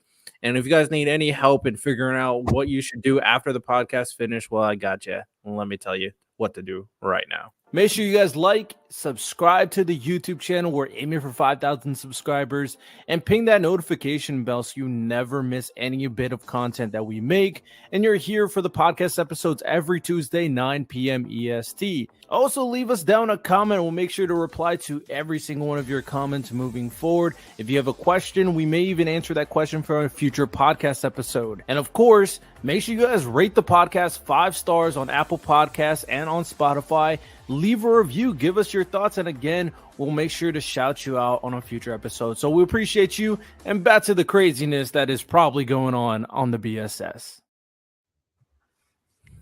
Real quick, Riddell, because noticing that, because I'm watching that video, that subscriber count, the subscriber count's at 3.39. We're at 6.9 right now. That wasn't too long ago, y'all. Yeah, we about to hit 10K sooner than 3,000 to 10K. Let's go. Yeah, so keep telling your friends, tell your moms, because you know I'm gonna be her favorite panelist. And tell all of them. Not the one I'm talking to. Let me stop. Hey, the sooner we grow, the sooner we can start doing bigger and better things. And I got some big stuff coming when we get bigger. Y'all really love us. Y'all would keep sending this out because I think all of us would really love to just do this and talk about anime. Fuck our jobs. I didn't say that to my job. That's if they're listening. But 10K, we got some crazy stuff coming. 20, 50, 100. We're eventually gonna be the biggest things out here. So help us get there. Yeah, you can Cambodia. Shout out to Cambodia. Shout out to Canada. We remember the day ones. I remember the day ones. Right, shout out to Cambodia. Last week we was top 10. This week we top 3. That's all I'm saying. Let's go. Hey, man, y'all keep helping us out, and maybe y'all will see us in person. Maybe we go to some of these conventions. You never know. What might happen. And Expo coming up soon. Anime Expo early July. Hey, but we gotta get big enough to get an invite, y'all. So you guys gotta help us get there. Anime Expo 2024, y'all. Listen, if y'all get it to 10,000, before July, that would be awesome. Because then, we could maybe random. We could maybe get a personnel pass, something. Who knows? Bro? Why not? Never know.